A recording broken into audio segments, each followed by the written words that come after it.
right, we're going to go ahead and get started here. Thank you for joining us for the first live episode of the Save Point podcast. We're just doing this as a little experiment, so we'll be having 4 guests tonight who will be talking about a different array of topics. Just be kind of like normal discussions between friends. So we'll get to know a little bit more about the guests we have. And also have my co-hosts here with me, my 2 band members, Luke and Phil. So we're going to start out just having a little discussion, see where it takes us until 6:30. Then we'll be having our first guest, Zak Grabill. I heard somebody say today that they heard this was a podcast for the unemployed. The unemployed? Well, I have a job, but I might not after this. Yeah, so we're talking about real topics. We're not holding back or anything. Trying not to make it too raunchy or X-rated, but yeah, it depends on where the conversation goes.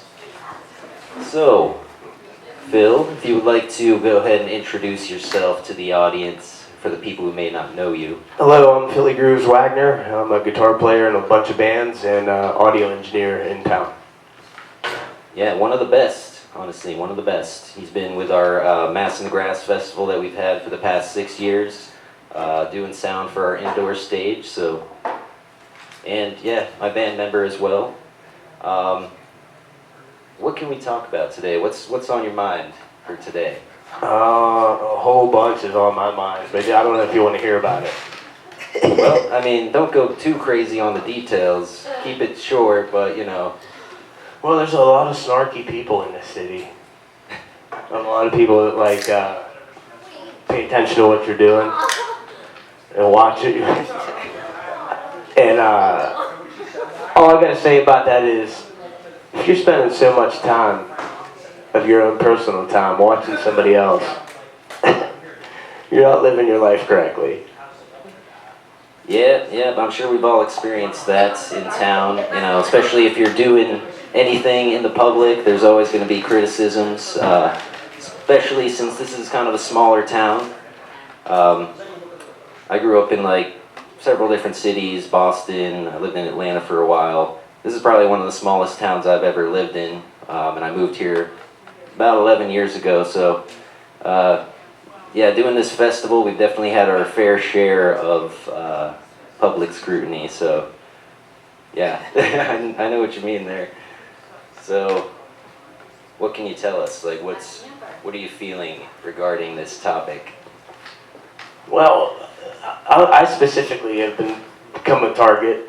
I got paparazzi around town, randomly texting my girlfriend and warning her about me because I'm such a terrible, scary person. Whoa, awful Philly Grooves. I just find it really funny and hilarious that people can spend that much time worrying about somebody else, or trying to manipulate and control somebody else's destiny. It's ridiculous. Yeah, I know.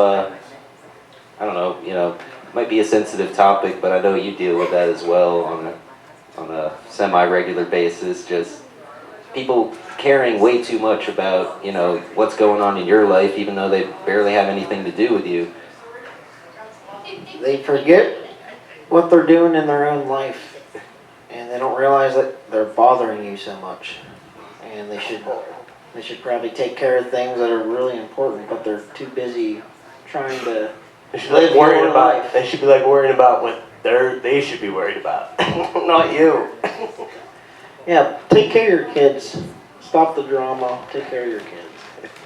Stop trying to fill someone else's shoes with swamp water. I don't know.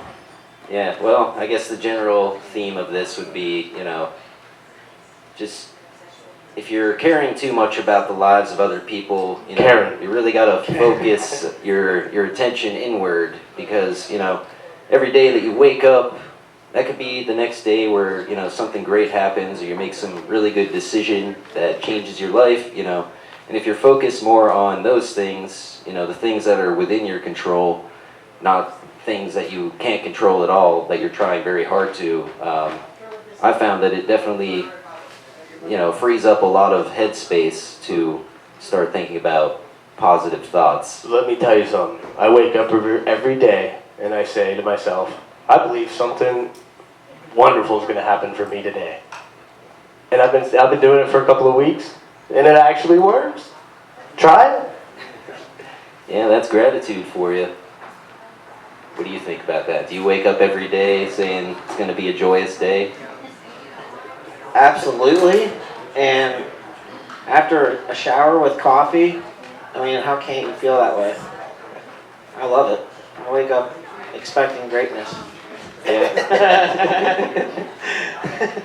Even though my So ex, what I meant, but, all right. even though my ex still harasses me, and I have to block her every single hour of the day.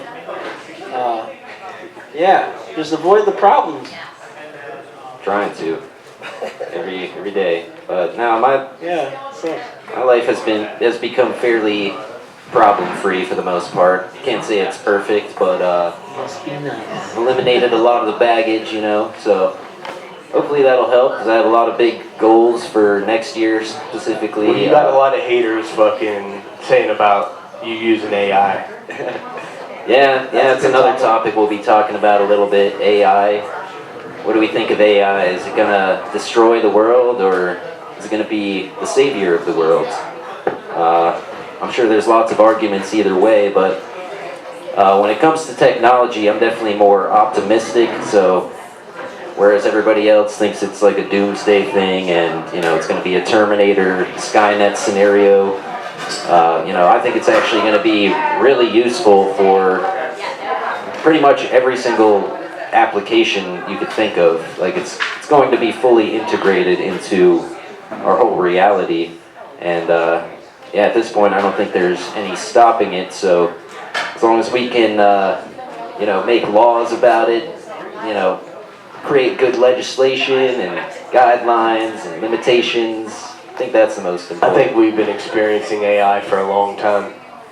I think half the stuff we see on television, like news broadcasts and such, as AI. I don't even think we're seeing real people anymore at this point. Yeah. Because now we're starting to get that technology on the civilian level, but you got to figure they've had this technology in their hands for a long, long time. Yeah, I feel like we definitely have like a delay in technologies that we are exposed to, whereas the government has these things like, 5-10 years before we do. We just get the crumbs that are left over. But we're going to be watching AI Family Feud here pretty soon. We already are. yeah, that's Wormholing on Facebook or YouTube, half of those videos are fake. half of everything's fake these days. Sorry, it's just AI. reality. Not fake. Karen. Yeah, we were actually, we're in a band together. We were working on some music this past weekend, and we decided to throw one of the songs we did, well, mainly Phil did it. We threw it into an AI program, and it's pretty amazing what that technology can do. Took like a track that was already pretty well recorded and just revamped it and beefed it up and added lyrics, basically made it a radio-ready song with just like a couple clicks of a button and some AI-generated lyrics that we put in. It's pretty crazy what that stuff can do. I was really in awe of what I heard. I couldn't believe it. It kept my whole idea intact, but built upon it. It was the craziest thing I've ever experienced. Yeah, I think it's, especially if people always talk about like AI kind of replacing artists, especially people who do visual art or music. It's like, oh, it's gonna, take all our opportunities away. It's gonna make what we create less special, and it's just gonna put everybody on a level playing field because anybody can just write a song with a prompt. But I think based on what I've seen, if you already have knowledge, you're going to be that much better than everybody else.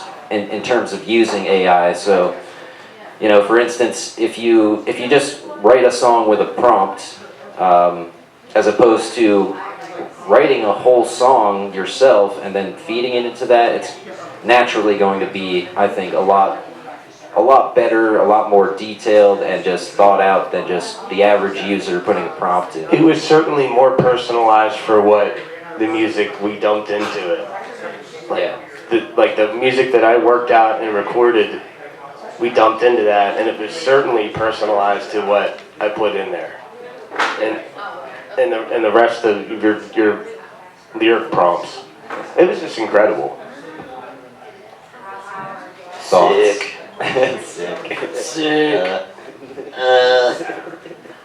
Beavis, this is the coolest thing I've ever seen. Ever heard. That was sick. Yeah. But as incredible as that is, it was such a positive thing. Could you imagine the negatives of what this could do? Oh, yeah, I mean, anything has negatives. You know, people thought the same thing about the internet. Thought it was going to either not take off somehow. I don't know how anybody thought that, but or they thought it was going to just destroy the world.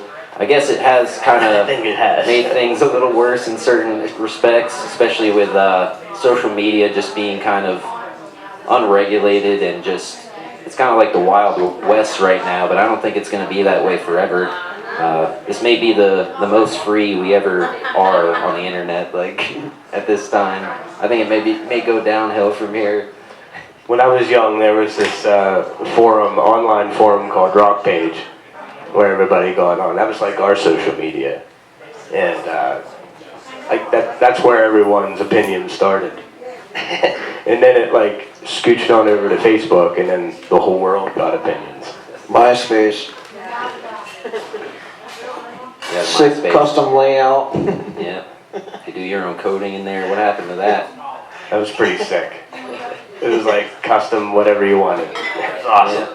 We missed the MySpace days, that's for sure. Thanks, Tom. It was an easier time. It's a better time overall, I think. The 90s and early 2000s might have been like the last good time that'll ever happen. I'm just kidding. I tried signing into my MySpace and Doomsday, it's over. I couldn't like forget your password. Like I couldn't like why you still can't. Can you still get on MySpace? Yeah, if you remember your Hotmail email password. Oh, It's very difficult to navigate if you can get on it. like my Yahoo from 13 years ago. Like heel flipper 666 or something. Yeah. Heel flips all day. Not now. Well, yeah, as I said, this is our first episode of the Save Point podcast here. We were supposed to have a guest right now, but now I'm just kind of interviewing the co-host, bullshitting. So, but we will be having Zak Grabill coming up here, another one of my good friends. Got 5 more minutes here. Let me make sure the camera's still recording, just to be sure. All right, we're good. You know, gotta double check that stuff. Good thing it's not live stream. We can edit later. Yeah, I didn't want to live stream at this time because, you know, then probably nobody would come out and they just watch it on their phone. So I figured don't live stream it and maybe that'll help attendance. Sorry for the inconvenience. You know. It's like a cliffhanger. It's like if people want to see it then after like it's uploaded. It's not right there right now or else come. But like yeah. Keeps them wanting more. Yeah. I like the idea of being able to edit though, in case we say something wild, we can just get rid of it. Yeah. There you go. Well, the people that are here will remember it and then they'll talk about it and then it'll get canceled. That's all right. Canceled after the first episode. We'll just pray it isn't too wild. You know what? If I get canceled anymore or again, like I really don't care at this point. Honestly, it's just whatever. Oh, I'm canceled. Okay, all right, cool. I'm not gonna stop doing any of the things I'm doing. That came from like the very bottom of canceled. I think we're all right. Yeah, there's nowhere to go but up from here. You ever been canceled, Luke? No, but I made an ass out of myself many times. Yeah. Well, I witnessed a few of those. It was good times. Yeah, good times. well, it seems like you're on the upswing lately. You know, it seems like stuff's kind of evening out a little more. Hopefully this band that we're starting will, you know, take off and we'll make some actual money. Yeah. Maybe do some regional touring. Yeah, I think we're far from that, but yeah, we started a band recently called Night on the Sun, and we've just been practicing recently, so probably won't be ready till like next year, but We're gonna be the newest, hottest VFW band. yeah. Well, we'll definitely play here, hopefully, at some point. We're gonna make you dance and bob your head. Yeah. All right. Well, I think we are ready for our first guest here. Let me just get this queued up real quick. Let's see.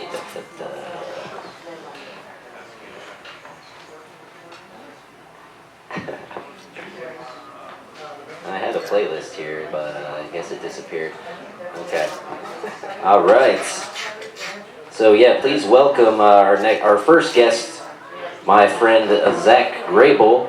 He's helped us out a lot with the festival over the years. The festival we do, Mass in the Grass. He's an awesome photographer, awesome guy. He's always been a very solid friend, and yeah, we're happy to have him here to talk about what his plans are.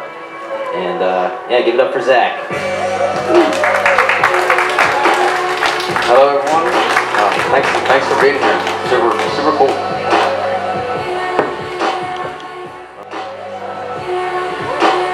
Glad to meet you. All right. Is that your sweet intermission music? I had intro music planned for every single person, specifically tailored to them. Hey. Hey. Well, thank you for coming out, Zak. It's always good to see you. I don't see enough of you, I feel like, even though, you know, you should be hanging out more, I guess. It is always good. It's always good to see you, Sascha. Thank you for having me here. I think it's super cool you guys are doing this. Something new, something exciting, gets people out, engaging, and learning about more about people in the community. I think it's a great idea. Thank you. Yeah, that's kind of the idea, you know. You see a lot of people doing things in the community, but you don't necessarily know who they are as people. So that's why I wanted to get you know, a few of my friends out tonight to just talk about what they're involved in, some exciting things they have planned, and you know, in some cases how you might be able to get involved with what they're doing. But so just to give a brief intro, what's your story, Zak? What would you say, you know, if you had to give a little short spiel about who you are, what motivates you, you know, what are you all about? It's a really open-ended question. So, obviously my name is Zak Grabill. 31. I grew up in Blair County. Lived outside of Blair County for a little bit, Maryland, Virginia. Served in the military, came back. Started getting introduced with the music and art scene, what was it, about 2022? I think Yeah, I think that sounds about right. and that was first through Arts Altoona, I think is where I met you. And then just hanging out here, doing photography. Spent a lot of time with Mass in the Grass crew, just doing photography there. I met other photographers, and I think like 2020 was probably pretty rough on almost everyone, right? And I had a pretty profound mushroom experience after that really like piqued my interest. And it does that with a lot of people. You know, somebody experiences something that's helpful, they want to share it with others, right? Yep. So that's been, I would say, a focal point of my interest, is just bringing mushroom medicine in general to as many people as possible. Yeah, well, I definitely agree with that path. I know you've been saying that you had, you know, some exciting news to unveil, or, you know, something new you were working on, so tell us a little bit about that, if you would. Oh, absolutely, yeah. So rebranding anything mushroom related. It's now going to be under Nexus Labs, and there's a lot of other individuals who are interested in mushrooms and mushroom products and marketing them. So now we're going to be able to assist and consult those individuals on their journey, and bring that to kind of expand the way that that's done. Previously, I was just working through Micro Mountain, and that was good. There was a lot of good things that were done through that. However, that's going to be done through Nexus Labs, and kind of give other people the individuals to have their own brands, and facilitate that for them. Right. Yeah, so I remember, you set up at different events, you were doing like natural mushroom supplements, like, reishi mushrooms, lion's mane, all that kind of stuff, capsules. Is that kind of like, are you still doing that kind of thing, or are you kind of like branching out into more like, doing little events and retreats and stuff like that? So we're going to have 3 different products. Nexus Lab is. We're going to have 3 different products. We're going to have Good Girl Gummies, which is it's going to be a daily gummy that anyone could buy, especially at the Christmas time coming up. Buy it for your girlfriend. It's a once-a-day thing. We can talk more if you have more interest in it. Definitely will be good for wellness and health. And then we're going to have what's called a Love Bar. Once again, that's also like a microdosing product. These will all be available online. I'll have the website launch this week. And then there's going to be the Moon Bar, which is once again, it's just going to have different legal natural mushrooms, and they're just going to be widely available for our community and those across the country. Yeah, I think that's, definitely something that's pretty interesting nowadays is, the health benefits of mushrooms, funguses. It's pretty interesting, what they can do just for nature, for people. I don't know, I think there's a lot of advancement to be made in that field, and, I'm happy to see somebody locally exploring that. Absolutely, and I think that there's more attention being put on those things too, and people are saying, like, not just anecdotally, but the science is there. John Hopkins is doing a ton of research, and it's kind of getting things moved from previous, SSRIs. I think, almost everyone I know when I was in high school was prescribed Zoloft. And I'm not saying that that's necessarily a bad thing. It would be definitely life-changing and life-saving for a lot of people. But there's the interest in the science and the anecdotal evidence is all moving towards natural, and it's cool to be playing a very small part in it. Yeah, it's I've been through the kind of motions of. Oh, there we go. Cut out for a sec. Over the years I've gone through the motions, having mental health issues and having times of, struggle finding the right help, trying all different kinds of medications out and just them not really working for me. Just recently I actually, like 10 years later, 10 medications later, I finally got, I was diagnosed with bipolar 2 and got prescribed Lamictal, which has actually helped a lot. But I think it's important to find replacements for these kind of pharmaceutical drugs. Big pharma. It makes you wonder, when are the corporations going to get a hold of these, mushroom products, start taking advantage, and, Yeah, I mean, it's the second that it's legal for them to do so. We saw with the marijuana industry, and I don't really have strong opinions whether it's a good thing or a bad thing, but marijuana has been mutated almost beyond recognition compared to what it was naturally. Whether or not that's a good thing is probably up to the individual. I think it'd be a shame to see something so beautiful as mushrooms to be tainted by corporate greed. Will it happen? Probably. But it's going to be a shame when that day comes. I feel like some of the magic will be gone. Yeah, well, hopefully not, Hopefully there'll be some innovators in the field and, people kind of fighting for the power of the people when it comes to that. Kind of like our friends Veronica and Danny at True Healing Concepts.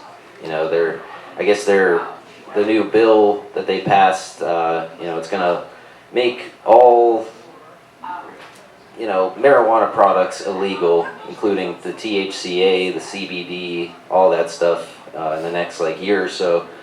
So that'll be interesting to see what happens with that, because there's a lot of businesses, especially private businesses, that are in that industry, mom and pop type stores, which I can understand the legislation being geared toward, maybe you don't want to be buying these things at a gas station, but you also don't buy sushi at the gas station, right? So maybe gas stations just shouldn't be selling this stuff, and let's leave it to the stores that are actually focused on those products to still be able to legally sell them. I've been smoking that THCA for years. It's federally legal hemp flower, but it does the trick, and I like to support my friend's business, and hopefully it will remain legal. Yeah, absolutely, and they play big parts in different events you've held. They're knowledgeable, and what they're doing is helping people. So I think maybe we should consider taking that individual responsibility to not be buying that at the gas station, rather than having the laws say, hey, you can't do this thing. Each individual kind of has to have the responsibility to decide, is consuming this a good idea or a bad idea, and get the best information you can from the best people involved. Right. What do you think of this, Phil? I agree with that. I just like the idea of having a natural option. You have these people that are taking psychotropic drugs, and these things are rewiring their brains. So big pharma, it scares me. You know what I mean? So a natural option is a better option in my opinion. Yeah, I think it all comes down to bodily autonomy and just freedom to put things in your body or not put things in your body. Kind of like with the vaccine. Of course, a lot of people were kind of afraid of that. Understandably so.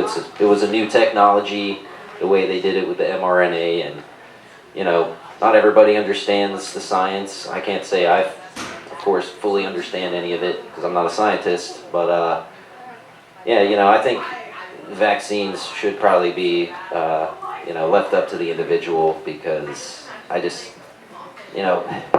maybe if 1 in 2 people is dying, maybe, and obviously for things like measles and stuff like that, it's probably a good idea. But if you hear vaccine coupled with nanotechnology, run. Yeah, well, it might already be in there, but it sounds like something that's gonna be in a toothpaste. Colgate with new nanotechnology. It's gonna scrub your teeth with little nanobots. That's good. I recently heard that I think it was Korea or some Asian country, they figured out a way to regrow teeth now. Oh, no way. That makes me happy, because I didn't brush my teeth very well when I was a kid. Got a lot of cavities, and they're all right now, but only a matter of time. Can only keep them so clean. Humans seem to last a lot longer than teeth want to. You know what I mean? Yeah. What is wrong? I always hated teeth. I used to have dreams, stressful dreams about my teeth breaking, falling out.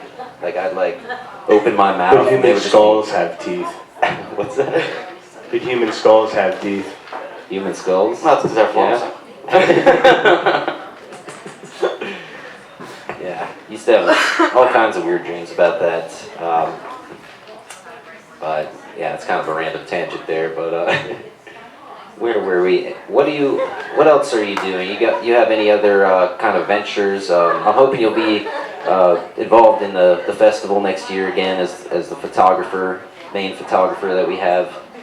Which Zach, he's a really great photographer. I believe he used to do war journalism, right? In the Navy, was it? Yeah, I was a photojournalist for the 24th Marine Expeditionary Unit. We deployed Middle East and Africa.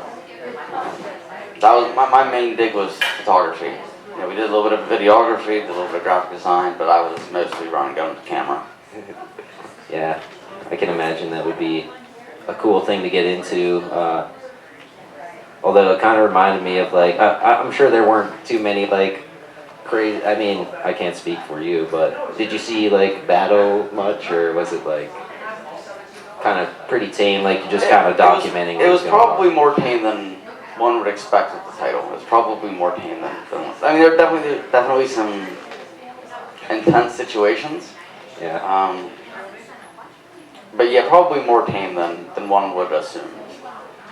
Yeah, I imagine that must be a weird job being a photographer while like there's a war going on around you. There's just people dying left and right. You're like that person that like films somebody getting beat up on the street, doesn't intervene. I'm not trying to knock it, you know. Obviously, thank you for your service. I was just making a joke. Yeah, because you know that's definitely why rapport is important. You know what I mean? If you don't have a connection with someone and you're doing, let's say, hard manual labor or what you envision to be hard manual labor, and the guy next to you just has a camera, if you don't have that rapport, it can definitely build animosity. But you know, if you're one team, one fight, and you're not a douchebag, things.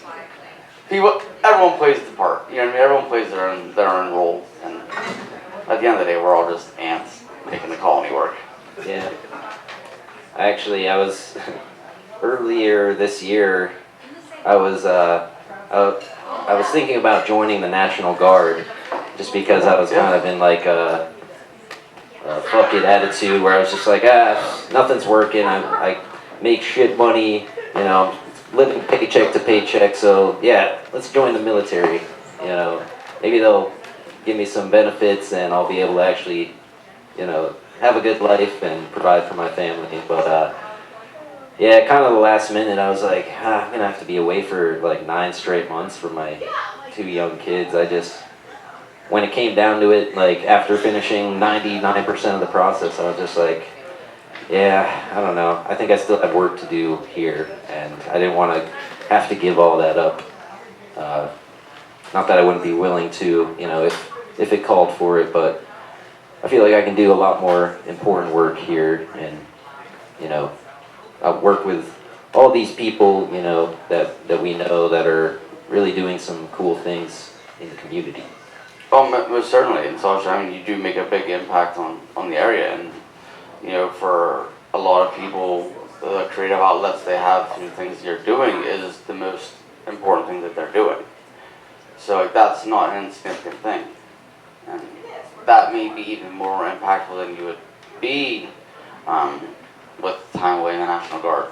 So it's not a small thing that you're doing here. Thank you. Yeah, for those of you who don't know, we've been doing a festival for the past 6 years. We do it out in Sinking Valley at the fairgrounds, Mass in the Grass Music and Arts Festival. Definitely been a wild ride, For sure. to say the least. But yeah, we're still keeping it going. Next year it'll be in August, second weekend of August. If you happen to see the band Nailbite that played here, really cool new metal band, they'll be headlining the festival again this year, so we're very excited about that. Those guys are just crushing it and becoming more and more popular every day, gaining thousands of fans a day. So pretty exciting to have them come out here. Nailbite here. Who would you like to see next year? What? Let me think. I mean, one of my favorite bands locally was Loose Youth and the Cubensis Lenses. And they're not a national touring band, but they were always one of my favorites to see locally. Even Crazy Visions. I mean, when you guys play together, that's some really good stuff.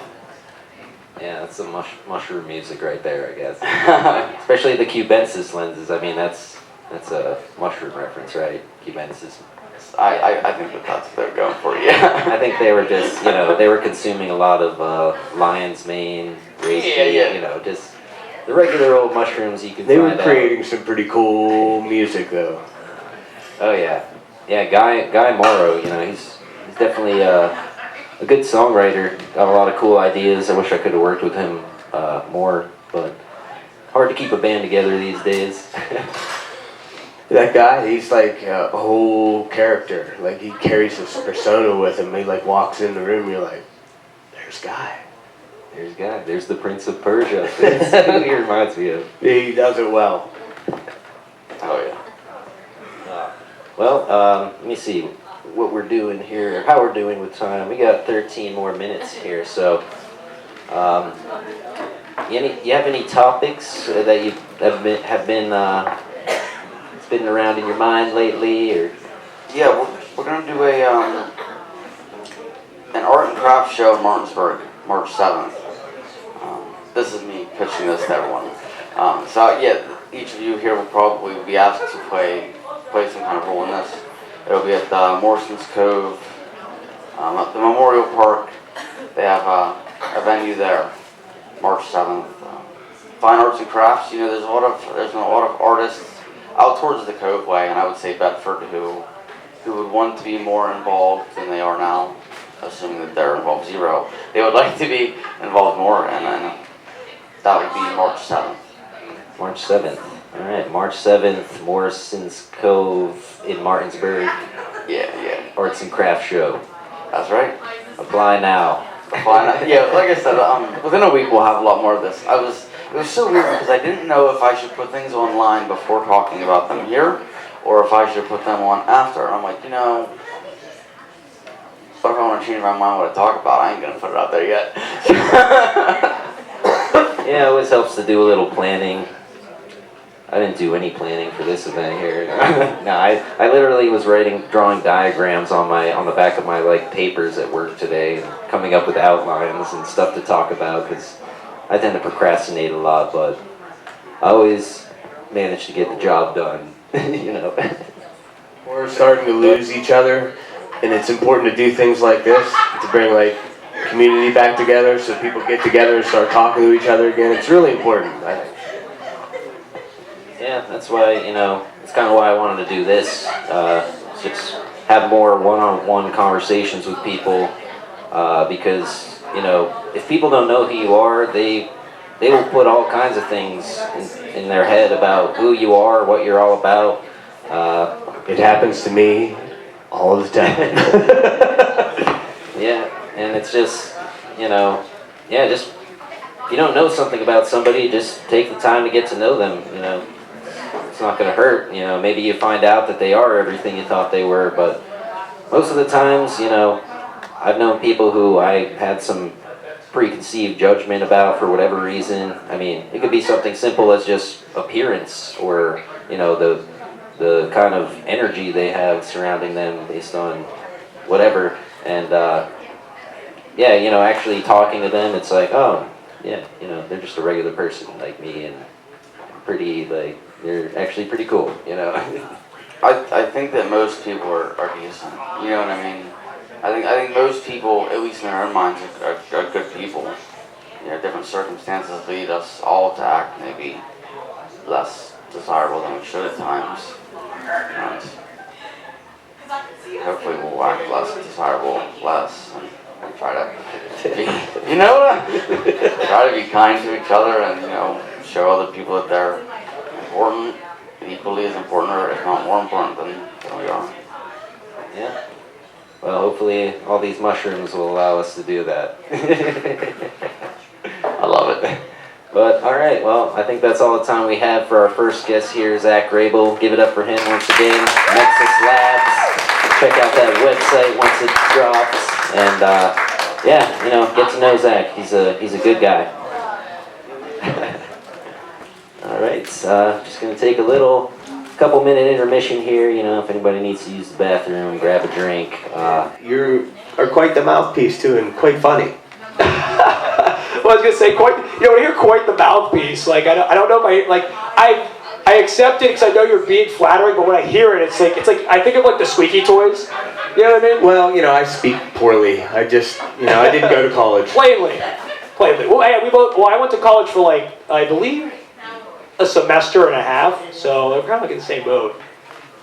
Well, I just speak poorly. Yeah, okay. That's just it. Yeah, so we have Devin up here. He recently ran for Altoona City Council as a Democrat.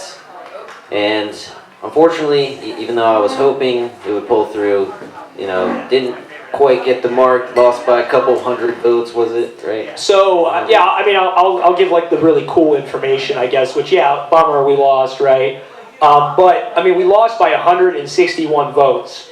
So for any of you guys who don't really understand, that's unprecedented, and it's not even just the margin in which we lost as a Democratic candidate. It was the fact that we had the most votes for a Democratic candidate in Altoona City history for that office ever. And it wasn't like, in years past, there's been former mayors and so on, like Scherf and other Democratic candidates who have won elections or who have gotten, votes, but not even close to the amount of votes we received. I think the next closest person received 3,200 votes, and we received 4,200 and some. So thanks, Brad. We see you out there. So that's almost 1,000 more votes in a lame duck year, which is what we call like a municipal election year, where there's no big elections outside of like local municipal stuff. So to have that level of turnout, in my mind, it's not just good for the city, it's good for people because it shows that there's civic engagement. I mean, why would you come out to vote if you have no other opposition or people even have a choice to vote for? So I thought it was good. We ran a great campaign. We had 11 precinct wins, which was tied. It was tied for the most precinct wins with the other Republican candidate, Dave Ellis. The next guy was Bruce Kelly with 7. Butterbaugh with 2, and then Ron Beatty with a measly 1 precinct win. So basically, like on paper, we should have won, and we didn't. But that's politics. What can I say? Well, I think you did just about everything you could. I mean, you were out knocking doors in the rain. I watched all those Facebook reels you made. Hey, wow! What can I say? Yeah, that takes some guts to just go, cold call people, knock on their door, and just be like, "Hey, you want to vote for me? These are my ideas." Yeah, right. Well, of course. I mean, here's the thing. If there's one thing I learned while I was out there, while you're out knocking doors, while you're out talking to people, is like, because you made it a point to say that I ran as a Democrat, and there's certain things that come with that, especially around here. But in general, I feel like every party has their baggage. If you're paying attention, but what I've learned is people genuinely really don't care about that as much when you sit down and talk to them face to face. On Facebook, yeah. On Facebook, it's like, but when you talk to people face to face and you get them to stop paying attention to what's happening in Washington and just talk about the policy and how it benefits them or doesn't benefit them, the conversation changes, the dynamic changes. And I felt that when we were out talking to people, out talking to voters, knocking doors, people felt, and I mean, it's not like an act or anything, I generally care. I honestly, the reason why I'm running, and you know this, I'll sneak back in. No, you're good. The whole reason why I really ran in the first place, because I just got exhausted by how much I would see policy and policymakers and the direction of politics where it's not even focused on what people want anymore. It's so focused on, what has worked to get elected as opposed to getting elected to do a job to help the American people or your local city or what have you. So. Yeah, I think that's definitely true. I think there's also, a lack of energy and enthusiasm from a lot of these candidates that have filled these positions. It doesn't seem like they want to really change anything or do anything out of the box, and I think that's kind of necessary if you want to progress and make your area a better place to live, which I know you're always kind of running on that idea. Right. Well, here's the thing. For one, I think it's people. How do I say this? It can be scary. It can be intimidating to run for office, because there's so much to know. And I sat in the city council meetings. I probably attended more city council meetings as a 26-year-old than just about anybody else in the city. And which is kind of like a very lame hobby. It's kind of lame to sit and be like, so what do you do? I'm like, I sit at meetings and listen to guys talk about how much money they're going to give to the fire department. It's not sexy. Luckily I found a girlfriend who really likes that and enjoys it. So, you know what I mean. You take the wins when you can.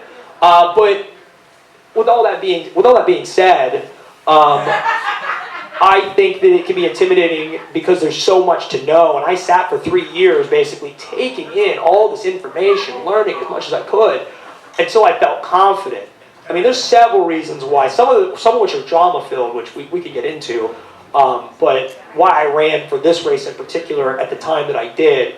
But just know that I understand why people want change. They want their community a better place, but it's maybe scary. It's horrifying, like to get out there because someone might say a mean thing to you, which happened, You'll knock on a door and they're like, "Who are you? What party are you running for?" Before you even say your name. "No, I'm not interested, sorry." And they close the garage door. It's happened once or twice. Yeah, I can imagine there was ups and downs with running. Like, what would you say were like the most difficult parts and then the most rewarding parts of doing that? Well, I'll say this. So, in terms of worst parts, it was really just the fact that I didn't have enough time to do more. That was the worst part because I enjoyed every minute of it. Even when people would, tell you to, see you, get out of here, goodbye, I don't want to talk to you. Those were some of the best moments, honestly, because you're getting experience and you're learning what people in your how people feel in your city, in your neighborhood. Oh, okay, well, all right. But what I found is most of the time, and I quoted those examples, but that only happened to me 3 times when I was out on the campaign trail.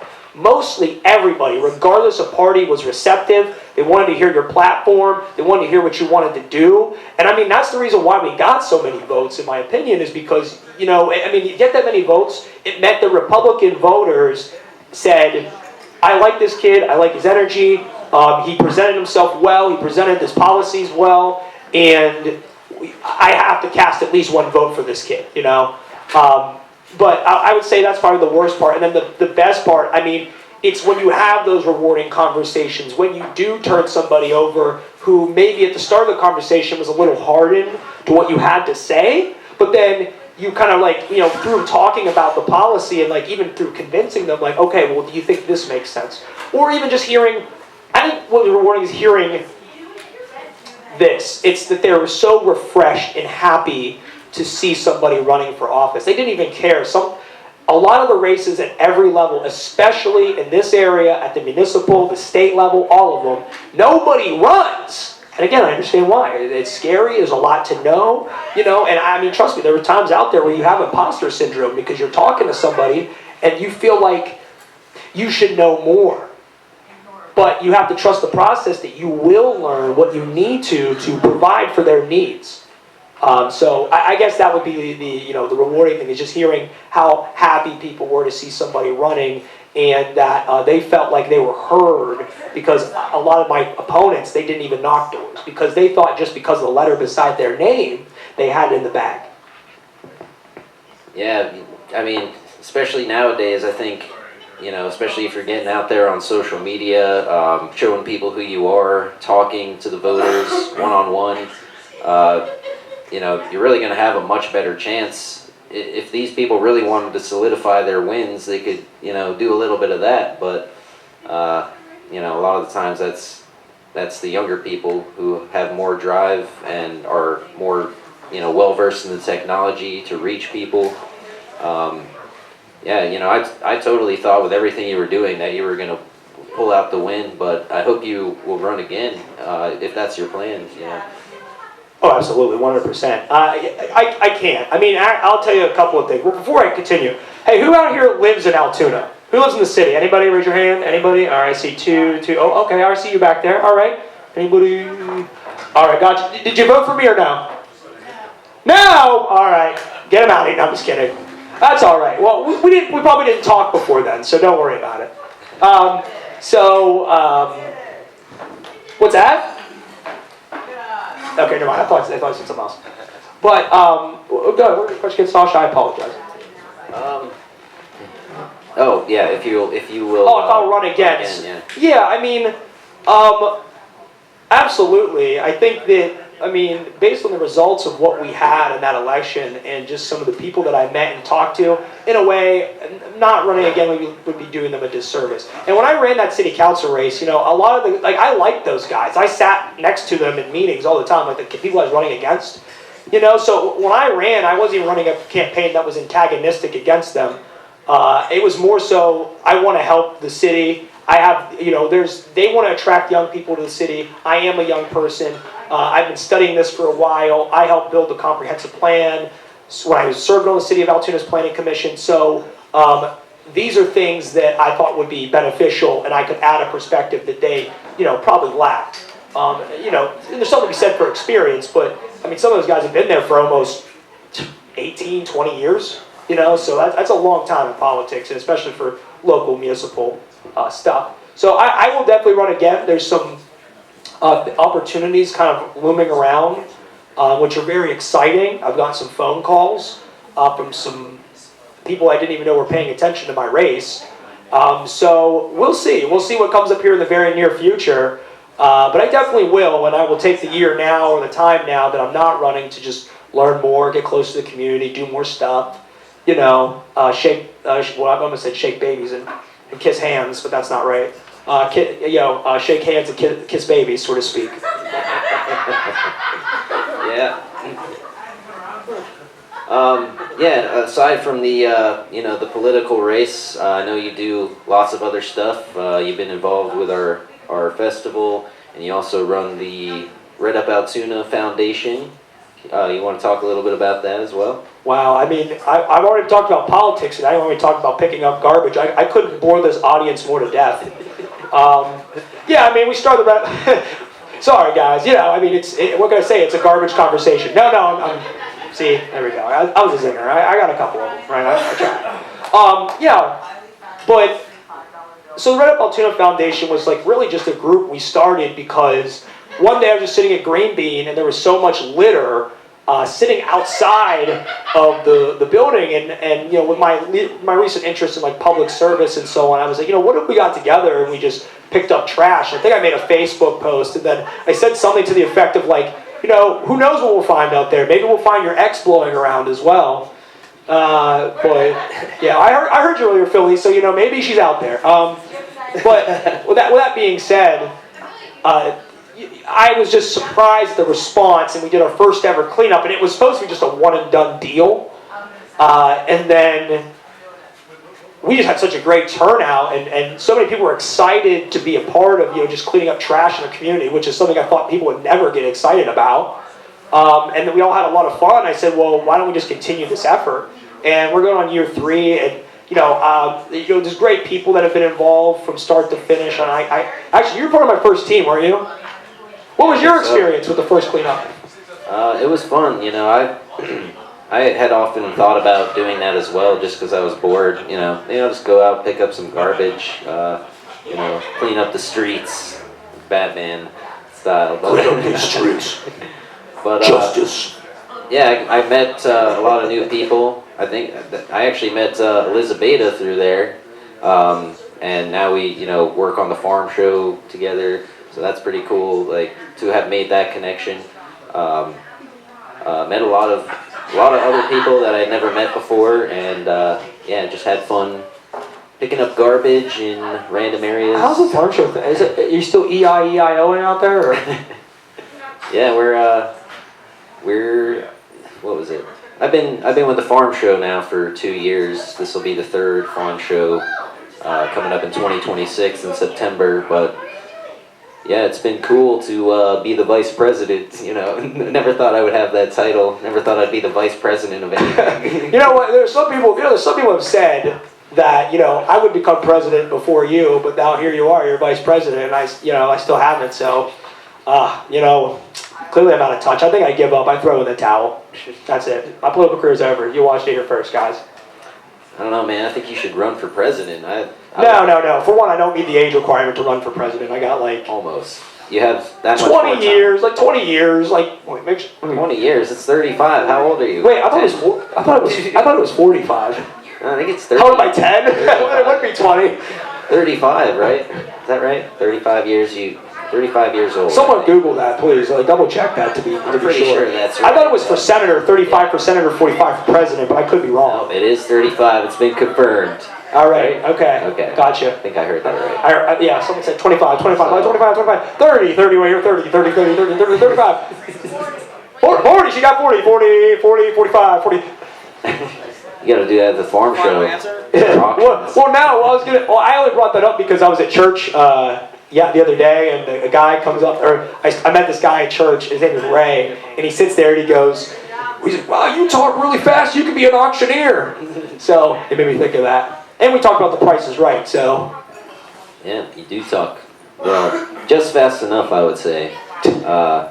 Yeah, very well-spoken man here. You know, I wish I had this guy's speaking abilities, you know. Instead, I have the autism spectrum speaking skill. But, It's pretty much why I haven't said a word. Weaknesses. Billy said, that's why I haven't said anything. I have autism. Yeah, that's pretty much it. What are you guys looking for in a modern political candidate? Here, fill us in, Luke. I know you're a very political guy, you know. No, I just have brain damage. That's my problem. Oh, okay, got you. All right, that's fair. I was gonna say, I was like, the guy wearing the Totus hat, like, he can't have. Was that what that is? Oh no, that's not what that says. You know what? Never mind. Forget it. If you guys can't read that hat, I encourage you not to. Okay, there's kids at home. So anyway, well, go ahead, Philly. What's your answer to that question? It's a golf hat. You're definitely the guy for what you're doing. You should be in politics here locally, and you should be doing what you're doing to bring change to the city. Thanks. I feel like you're just doing it naturally. I try, man. I try. You know. I mean, I think that's where it starts, and I don't think every. From what I've learned, especially when I think about like congressional races and stuff. I mean, they got a tough job because how the whole system works. It doesn't work to our benefit. I mean, you elect somebody. They have, we'll say for like a state house representatives, right? Pennsylvania state representative. You have these 2-year terms. So basically you get elected. And say like you're new like me. You get elected, then you have to learn everything about how the house works procedurally, etc. And then while you're learning all that stuff, you have to start raising money. Because the party, your political party, whether you're Republican or Democrat, doesn't matter, you have to raise money for the party to either match your chair assignments, and the amount of money you raise dictates what boards and committees and stuff that you serve on within the House, especially at the federal level. This takes place, and then the other issue is that once you're raising money, so now you're not listening to constituents. Now you're still learning, right? So you're trying to learn how to help your constituents, and you have to try and raise money. Where's the policy making taking place in that process, right? And then by your second year, you're up for re-election. You have to run against another guy. So now, while you're learning the ropes, while you're trying to raise money for your next election and then for the party, now you have to run up against somebody else. And it's like that constant system. I mean, unless you're in an entrenched area, you know, and not only that, like say you're doing a good job and like maybe you're sticking it to Big Pharma or someone, they'll throw money at your opponent. And they'll say, here, and then, you know, they'll make a smear campaign. You know, you brought up smear campaigns, I think, earlier, or something like that, or something. But I'm saying they'll bring up a smear campaign. You know, they'll go, like, dig up your Facebook post from 2017 where you said something edgy about 9/11. They're like, so what did you think about 9/11? And then you have to, like, you know, disown something you said when you were 21, you know? So it's a horrible system that doesn't, I mean, I'd like to see it at a place where you don't have to worry about that. You know, where people would just see through that kind of stuff, but you never know. It's rough out there. Yeah, it certainly is. It certainly is. You gotta clean that mess up. We got. Wait, did you ever see the campaign? Yeah, the campaign. Yeah, where's the broom? Yeah, we're gonna need a broom because it's a mess. It's a mess out there. Oh man, anybody see the campaign? It's a mess. Go home. Look, okay. You get to see Will Ferrell punch a baby in the face. Okay, that probably wouldn't be the selling point for the movie. I wouldn't like tell somebody that like a baby gets punched. I mean, if somebody, listen, that was your selling point, please don't watch the movie. Okay, don't. No, Zach Grabill.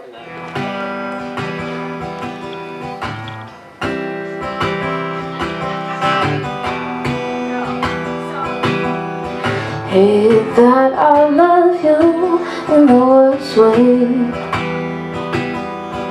Hate that I love you, it is not okay. Through all this shit that's been my way, can't you just show some honesty? for once in your life. Isn't it time?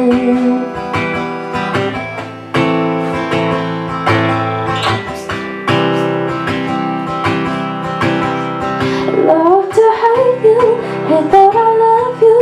Love to see you fall, hate that I carry on.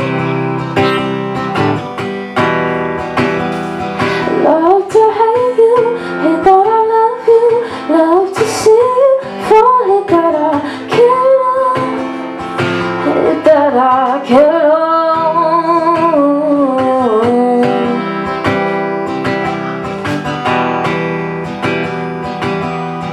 Hate that I feel this way when you feel nothing at all.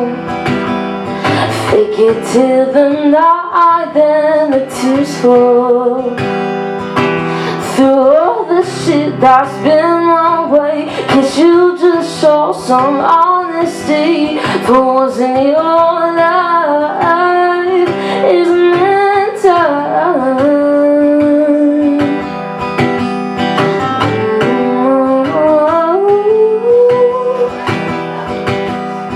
Hate that I love you, love to hate you.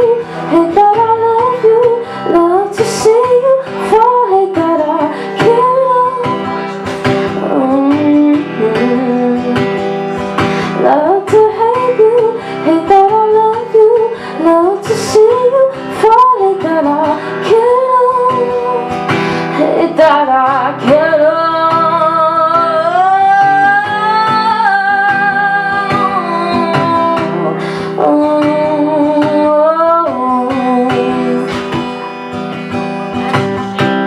You say sorry most of the time. It's okay, I'll be fine until the night. I just hope one day you'll be where that my tears will all be fine until it's time. Love to hate you, hate that I love you. Love to see you fall, hate that I carry on. Hate that I carry on. No, no, no, no, no, no, no, no, no, no, no, no, no.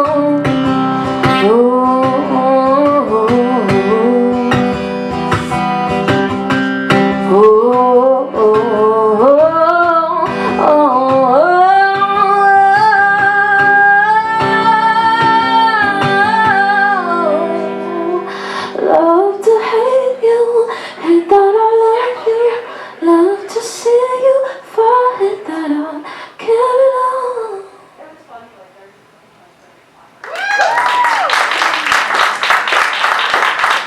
Thanks, everyone. Alright, now we're going to be a little bit more upbeat. So I used to live in Georgia, so this song kind of was my inspiration. And it's kind of about when you're a child, you know, everything's like so perfect and fun, and you think you're going to live in that bubble forever, but then you grow up, and that's not the case anymore. So, cheers to adulthood.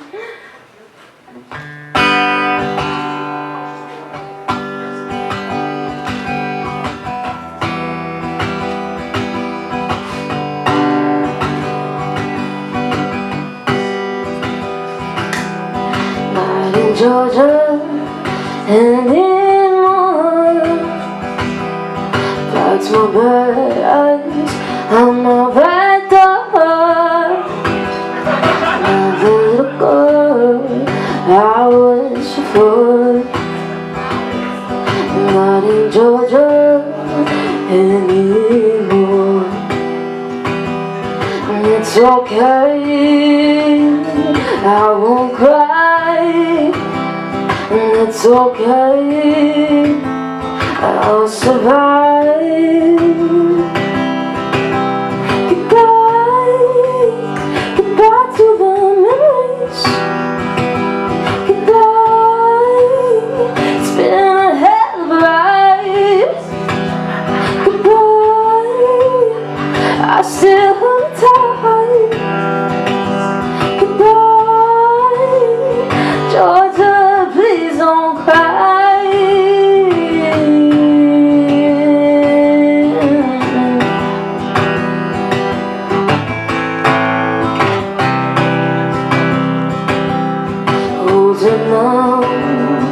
should have it figured out. Instead I daydream up in the clouds. Maybe this time I'll come back around. Not in Georgia anymore. It's okay, and I won't cry. And it's okay, and I'll survive.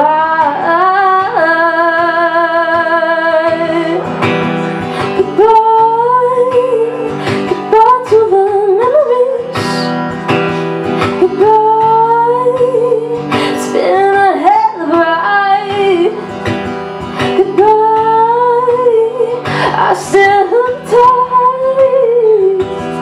Goodbye, Georgia, please don't cry.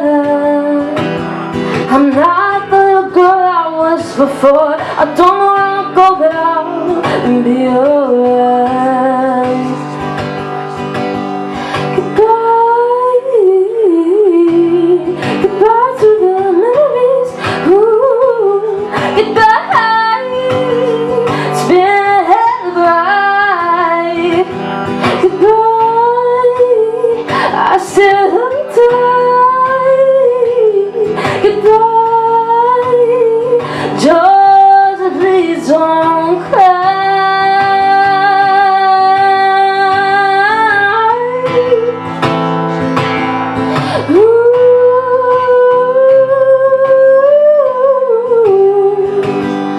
Georgia, please don't cry.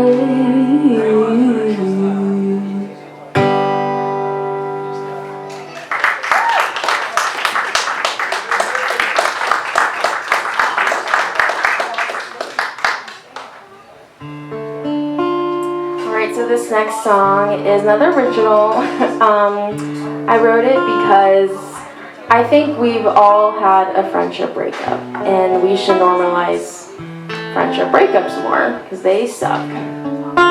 And the song's called Best Friend. It's been a year since I've seen your face. Are you okay? I'm kinda weird, you are my best friend. With the jokes on me, are you laughing? I don't know how the hell this happened. I don't know what's a good thing now, but I guess I was crazy. I thought we'd make it to the end. I guess I was foolish for thinking you'd understand. I don't know how the hell this happened. I don't know what's a good thing, no better.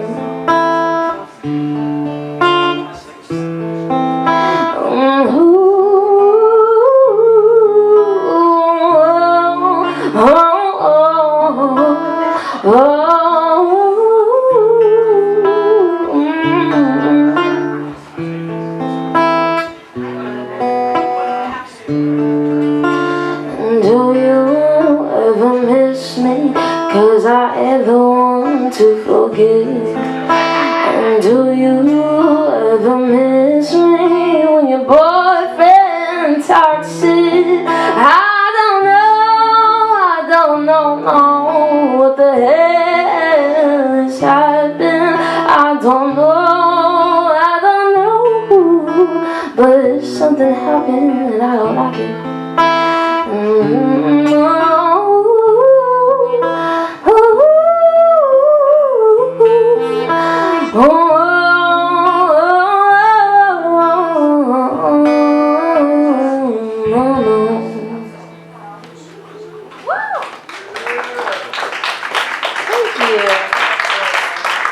If you liked it, it's actually out on Spotify, Apple, so.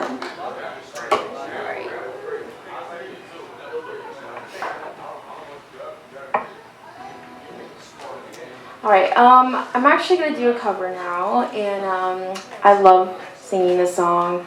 I specifically like the Haley Reinhardt version. She was on American Idol, so actually, well, 2 songs I'm gonna be singing she covered, so yeah, I love it.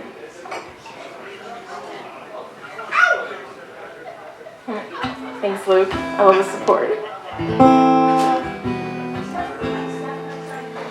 There is a house in New Orleans. They call the rising sun, and it's been a wind of many a poor boy. And God, I know I want.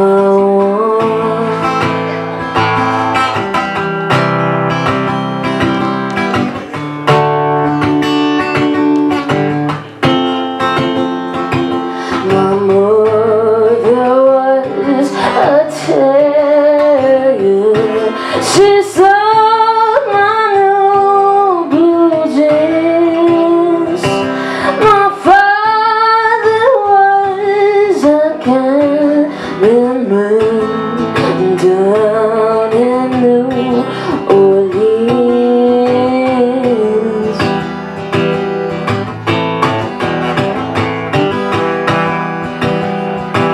The only thing a gambler needs is a suitcase and a trunk. The only time he's satisfied is when he's all done.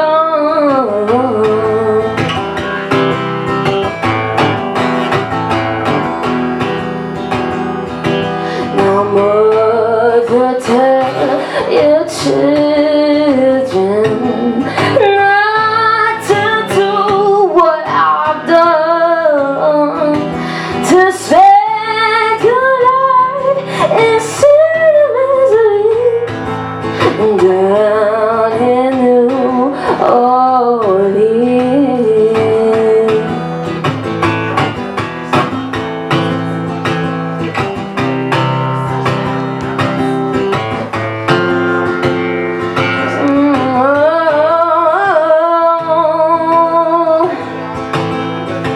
Now I got one foot on this platform, the other foot on this train.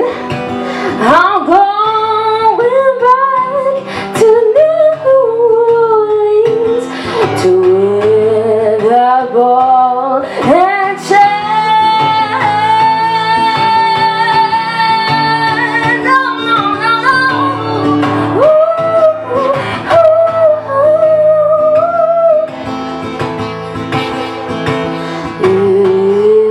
is a house in New Orleans. They call the rising sun.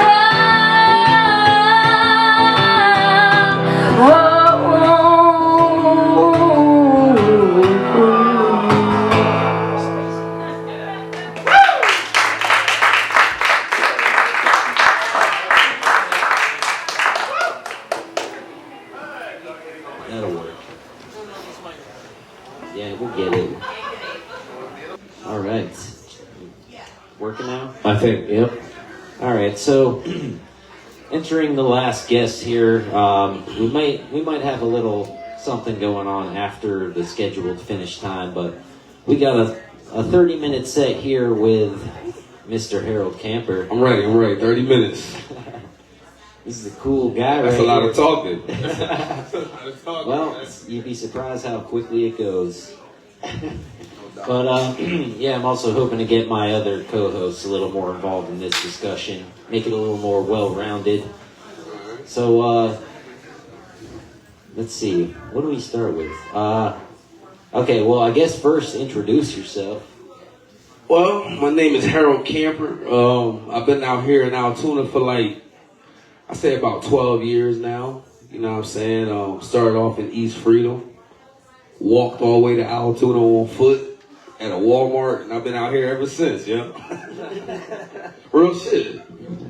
That's the real story? Yeah, I'm not even lying. I don't want to get into too much of the details, but yeah, I found myself walking the Altoona from East Freedom by the Milky Way, you know what I'm saying? And then, you know, whatever the situation was, it led me to walk all the way to Walmart, met these two people, moved in with them, and then I've been in Altoona ever since. Damn, dude, that's quite the origin story. I mean, yeah, I mean, if you're walking to Walmart, you know, that must have taken at least 4 days. Oregon Trail shit. Nah, no, real shit, like, I say about like 2.5, 3 hours, yo. It's a long walk. Man, it's you a long walk walk. really fast. Nah, it's a long walk. You should try out for the sprinting team.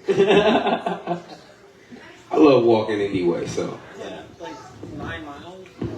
Like 10 miles? I mean, I didn't count. I wasn't counting, you know what I mean? East Freedom. I had about like 3 or 4 blunts with me, you know what I mean? By the time I got to the fifth yeah. blunt, you know what I mean, the 4th blunt, shit, I still was walking. Damn. It was 4 blunts long. At least 4 blunts long in the coat.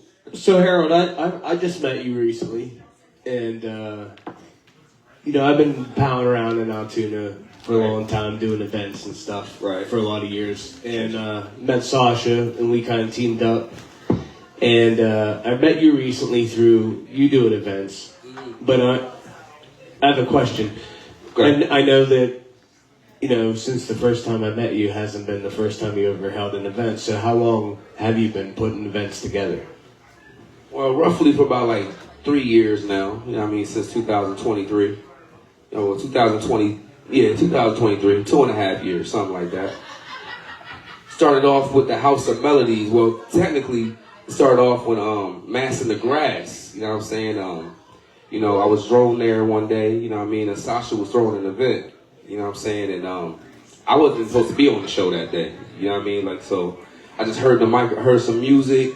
I was like, hey, let me do a couple tracks, let's see what's going on, and next thing you know, I'm on the show.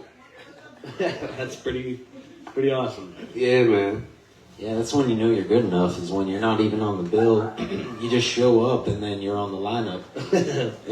The whole process took about 10 minutes. At least. That was a fun experience too, man. Yeah, and we did need somebody to test out the PA system.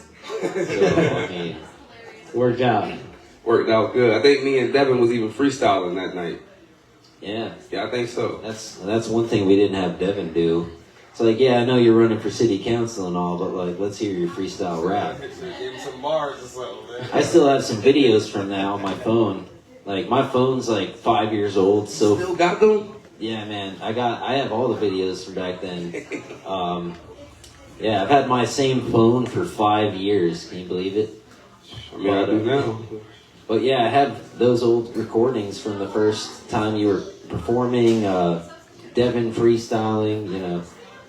My phone's so full after 5 years that, like, I gotta go through and delete shit if I want to download a new app. Too much storage. Yeah, and it's like, can't delete these videos, you know. Nah, classic moments, man. I'm scrolling through my videos and I'm like, this 5-minute acoustic song I wrote, is it really that worth it? No, delete. See you later. I need to record something else here. It's kind of like whenever people are at concerts and they have their phones in the air. Are you really going to go in the gallery and look back at that time you were at that show? Yeah, exactly. You know, speaking of that, like the Most of the pictures in my phone, I'm like, why do I even have these?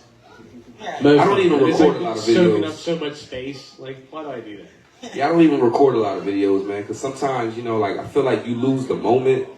Like, when you're, like, recording in the video, recording it, and then you're not, like, actually, like, watching the performance, you kind of, like, lose the experience, man. Like, even though you get to keep the experience with the phone, but you kind of, like, lost it while you were there. So, like, it's not the same thing for me.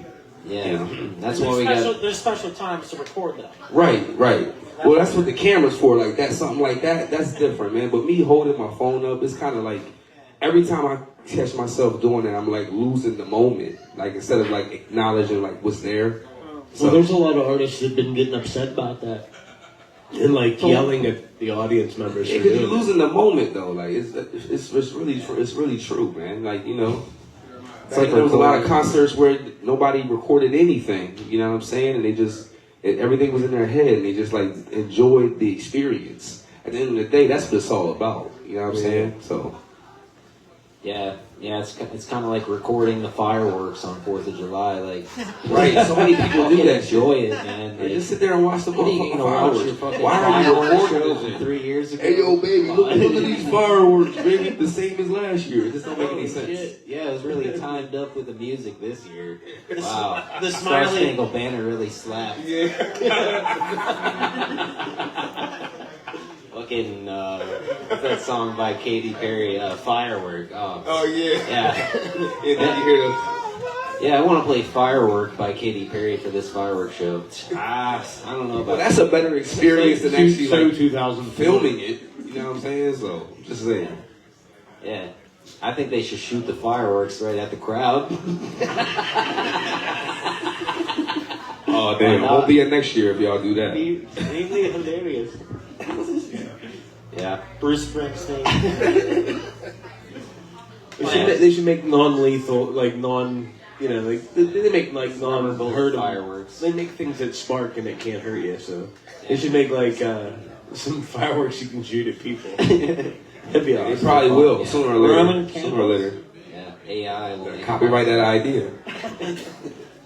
All right, we need to get on that fireworks that you can shoot at your friends.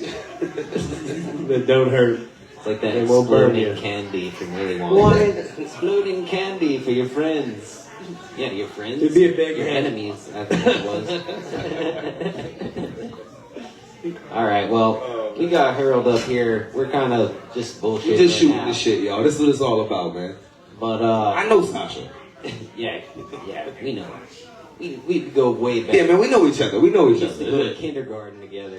Man, kindergarten, whatever the fuck. Mrs. Bennett, yeah. Ooh. She was like a drill sergeant, wasn't she? You guys really know each other since Mrs. and kindergarten? Mr. Bennett. Nah, we don't. I was just. Yeah, that was a complete joke, man. I met Sasha. I just told you I moved out here 10 years ago, 13 years ago. All he needed to do was go to Walmart. He realized that they weren't even open 24 hours, so by the time he got there, he just... It's crazy, man. Like, you go to Walmart months and later. who you meet, man. Like, I didn't tell you who I actually met. I met two studs, you know what I mean? Moved in right on with them. And they let me stay, you know what I'm saying? I'm not joking. You know what I mean? Studs. Is that like a slang term for like cool Two people? lesbian women. Oh, They let me- okay. That was my first roommates. did not see that coming. Yeah, I'm dead serious, man. They were nice people, too. Wait a minute. Real good people. Wait a minute. What were their names? Real cool. I'm not going to disrespect them like that, Okay, man. Come wait, on, wait, Sasha, wait. man. Come on, man. Give me the, like, how about the first letter of their name? Okay, G and then A. I'm leaving it there. Leave it alone. Leave it It's alone. not, Leave it alone. Leave it I was alone. just wondering if it was the same lesbians that I knew. It's not. How many lesbians do you know? At least a dozen. At least, yeah, more than I Yeah, can he ain't count. bullshitting. I don't know. I love gay people, you know. I used to live in Provincetown, Massachusetts. That's Yeah. like the gay capital of the East Coast. Except for like Key West maybe, but yeah, man. Love gay people. They're so fun. Gay people have great style. They do. I try to emulate that style and then sometimes people think I'm gay. Yeah, well, Nah, I ain't gonna copy their style now. I ain't doing all that, man. You know what I'm saying? This guy's got 2 rings on. He must be gay. Either that or he's rich. No, I neither don't one. know. Sorry. I don't know, man. But all I know is they was cool women, you know what I mean? And gave me a place to stay, you know, I was going through some tough times, man, and you know, I got on my feet. Next thing you know, I'm on my feet still, you know. Well, let's hope your legs don't get chopped off. I don't know why I didn't do nothing. It'd be like that guy from Monty Python. I'm just kidding. it's only a flesh wound. Yes, that guy. Just a rubber bullet. Non-lethal. Non-lethal rubber bullets, yep. You see the video of that priest that got shot in the head with a pepper bomb by ICE? What? The was that? No, I didn't see that shit, man. He was probably like I could see him like raising his fist and screaming back at the ICE agents. I can only imagine he was saying like, "The power of Christ compels you, bitch." I did not. I can't say I saw that, man. They shot him with a rubber bullet. They shot him right in the top of the head. What they with a shoot him fucking- for? A pepper bomb. A He was one of the Oh, damn. protesters.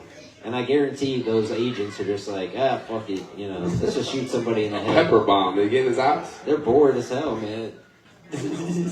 They shouldn't be bored with all the illegal Was he wearing like a immigrants. robe? Did he They like say look they're the part? funny. Yeah, he was wearing a full priest outfit and Like, everything. how can you do that? Father. How can you aim a gun and like a cross? Yeah. That's so crazy, man. You're the Pope. Pow. No bulletproof glass for Yeah, you. no, Someone was having a bad day. Yeah. something's going on. Yeah. Got into a fight with his wife, then shot a priest with a pepper bomb. Yeah, like what the fuck? You don't hear that every day, man. What world do we live in? I don't know. What world is this? Does anybody know what year it is? I forgot. It's 2025, man. Oh, okay. I thought we were in 2035. 2520. 2520. But nobody really knows what year we really in for real. We segue into aliens. You know, we making shit up. We just be making shit up anyway. Don't get me started. I'm with you on Don't that. get me started. I start talking. So what? Watch my drink. All right. You Thank talking about thank mud flood? Talking about a lot of shit. Okay, we're gonna get to the I talk about the aliens. Titanic, man. I know that shit. That wasn't sank on purpose. I mean, on accident. But I ain't gonna go there. I ain't If gonna go there's there. one thing I know, it's It's that. not the Titanic down there. Oh, they definitely sunk the Titanic. That's for sure. No, it's I don't not know, the man. Titanic. The Oh, the yeah. windows are different. Oh no, they definitely that was They definitely switched the a, names. it was definitely a hit. More call it should have called it the Hit-tanic It was his sister. or Satanic. The sister of the Titanic.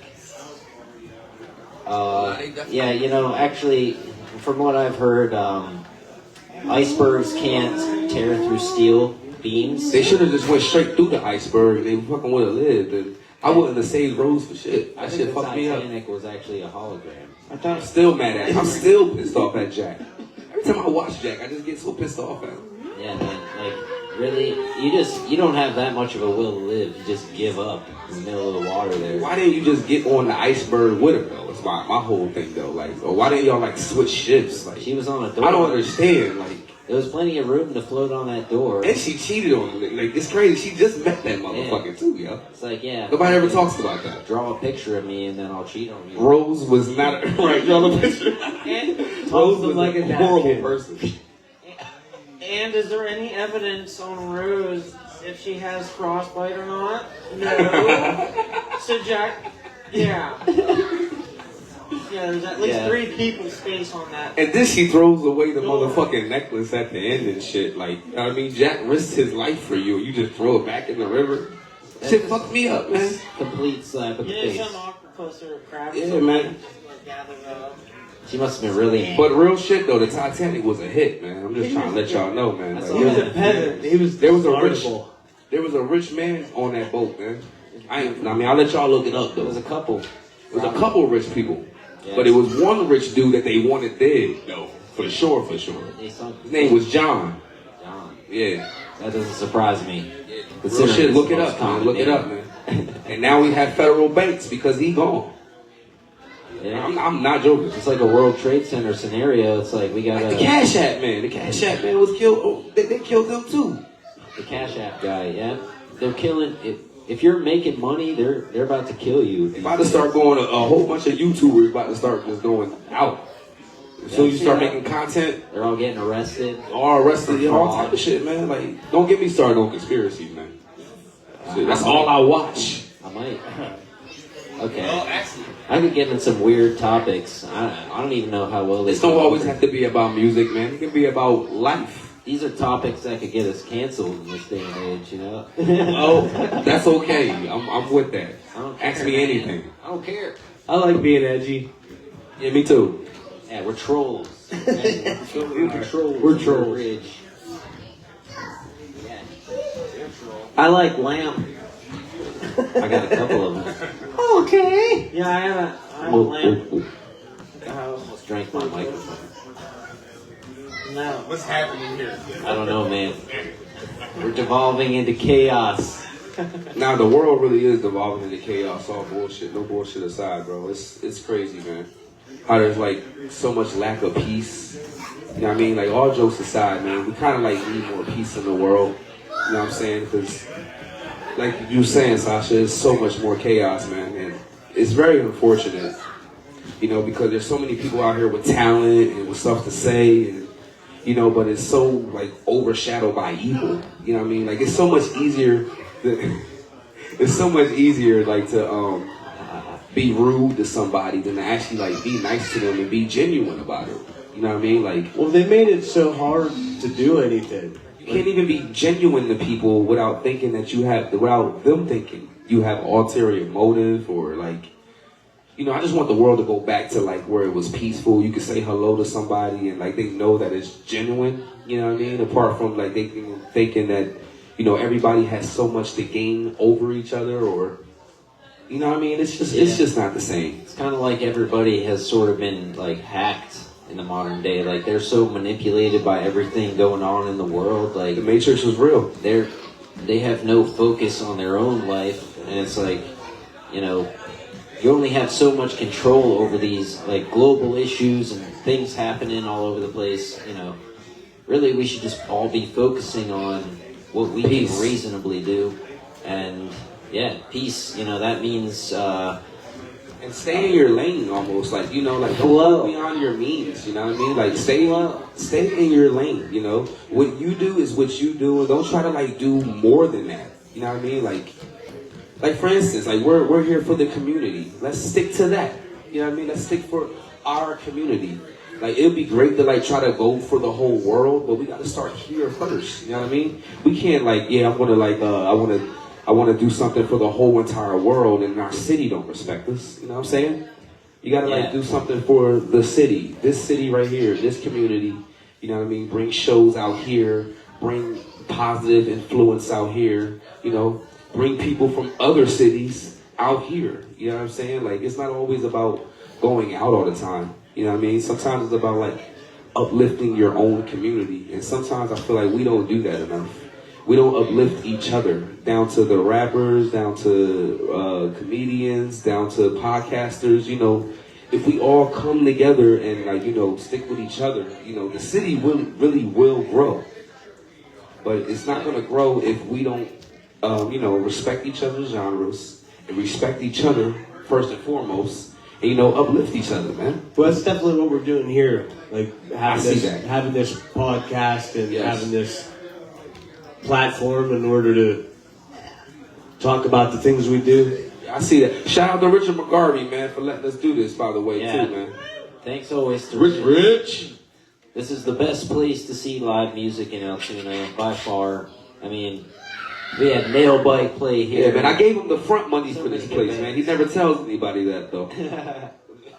Yeah, you're the guy that had the lottery ticket. Like Bow Wow and shit. Yeah. That was a joke, Rich. That was a joke. Yeah, very thankful. I wish I had that money. Yeah. Well, someday, you know, when we're 70, we'll have enough money to If we make it to 70 with all this fucked up food they feed us out at McDonald's and shit, man, and Burger King, it ain't all the same no more, man. That's because it's people. I'm a month free. I'm a month, no fast food, y'all. I'm a whole month.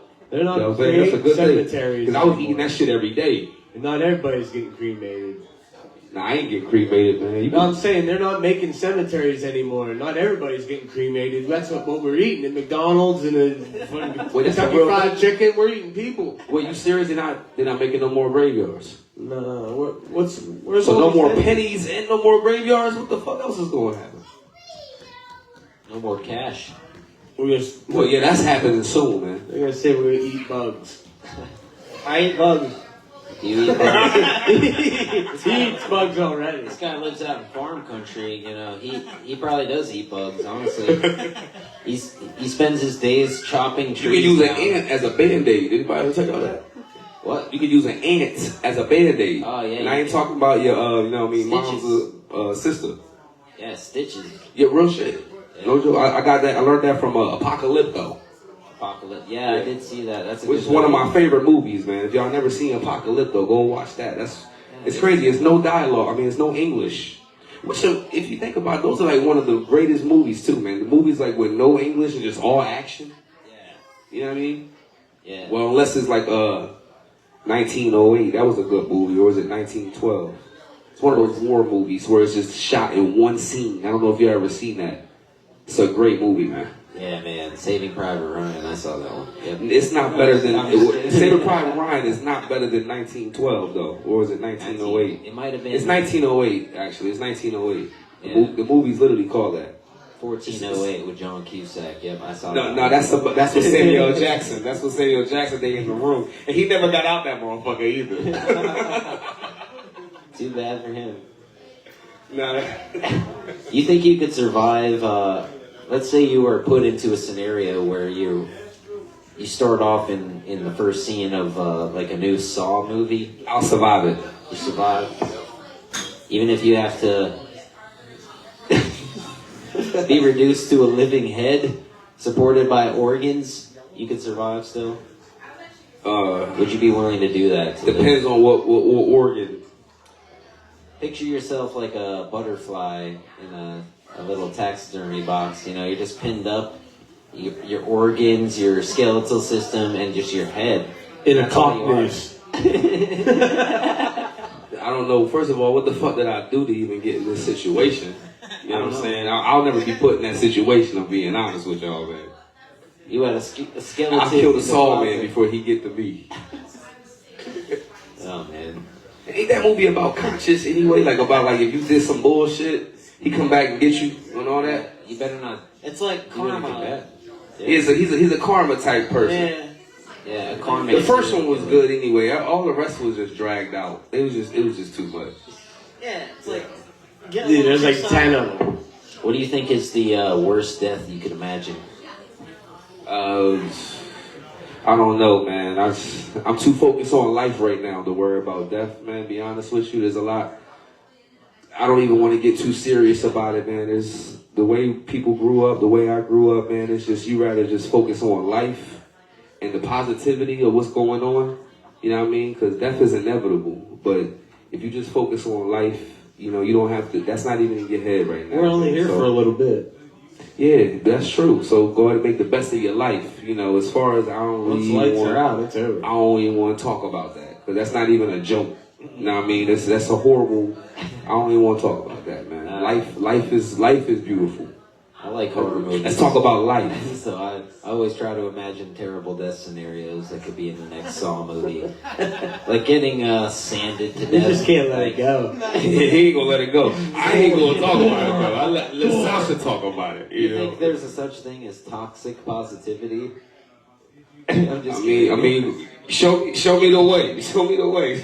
you do. No, I think I obviously try to remain positive at all times, or else I wouldn't be able to do a lot of these things because when you start thinking about all the bad stuff that could happen, it makes it harder to follow through because you get consumed by the fear of doing it. That's why you want to always keep your energy positive. You know what I mean? Like, listen, bro, it's hard to keep your energy positive, man. But it's also not that difficult either. It's not that hard to be a fucking good person. You know what I'm saying? It's just the best way you can. Ain't nobody perfect. You know what I'm saying? We all got flaws and we all got demons, man. But like at the same time, you can strive to be the best person, literally. You can feel when your vibration lowers. Absolutely. You can feel it. So like, if you feel that shit, don't do that. Yeah, man, you know right from wrong, man. It ain't, don't nobody gotta tell you it's wrong to slap your mom. You know what I mean? You know it's wrong. You know it's wrong. So just go and try to do the right thing as much as possible. You know what I'm saying? Even when no one's looking. Even if, somebody's always looking. Now, let's not go there. Somebody's always watching. Just try to take the path of least resistance. Well, there's a lot of people out there that like their resistance and they get mad because they're bored. Well, I used to.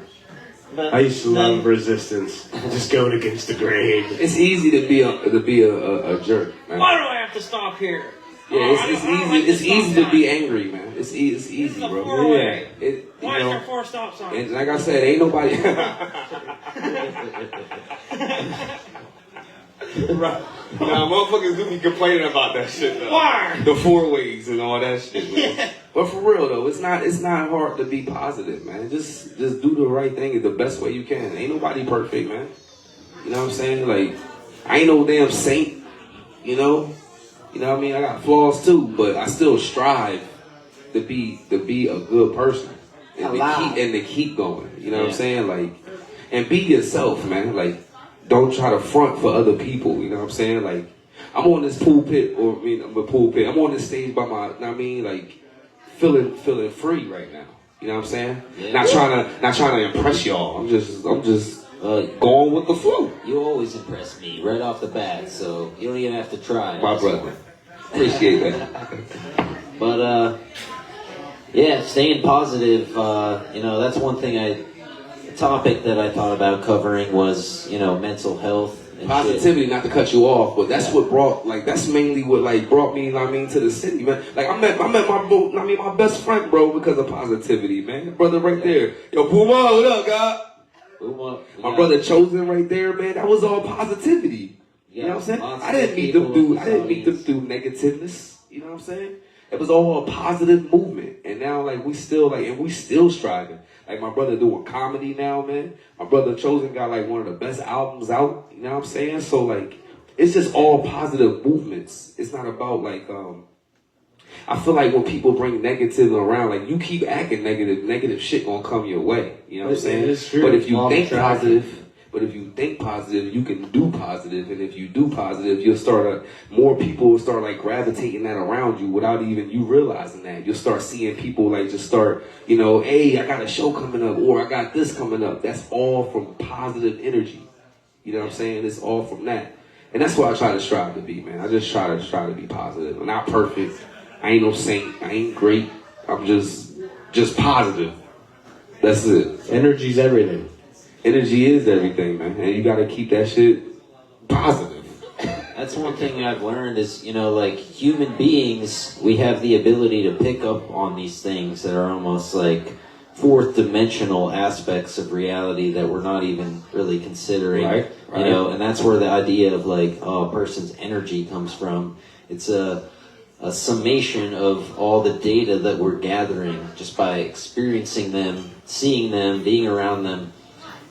You know, you can pick up on facial expressions, posture, just the way they talk. Reaction towards what you say, all that shit. You can tell if they're, you know, doing well or going through a hard time. Like, you can just tell. And it's pretty crazy how the human brain has these intuitive powers almost, you know, to read other people on almost like a telekinetic level in a way. The human brain is amazing. It's crazy because you know, I was taking care of the elderly, you know, and what's insane is I will take care of these dementia patients, right? And they will forget so much shit. But one thing they never forget is music. Like, I have not met, I mean, maybe I haven't worked there long enough, or maybe I just didn't meet that person. But I have never met a dementia patient who didn't remember a song. Don't remember me, don't remember their own damn son, but remember Frank Sinatra. My way. I did it my way. Or Elvis. It's always Elvis or Frank. Just like it's Michael Jackson or Prince. Well, it's Michael Jackson for sure. But definitely Elvis. But still. But is it Elvis or Frank Sinatra? I think it would be. I'm gonna go with Frank. Yo.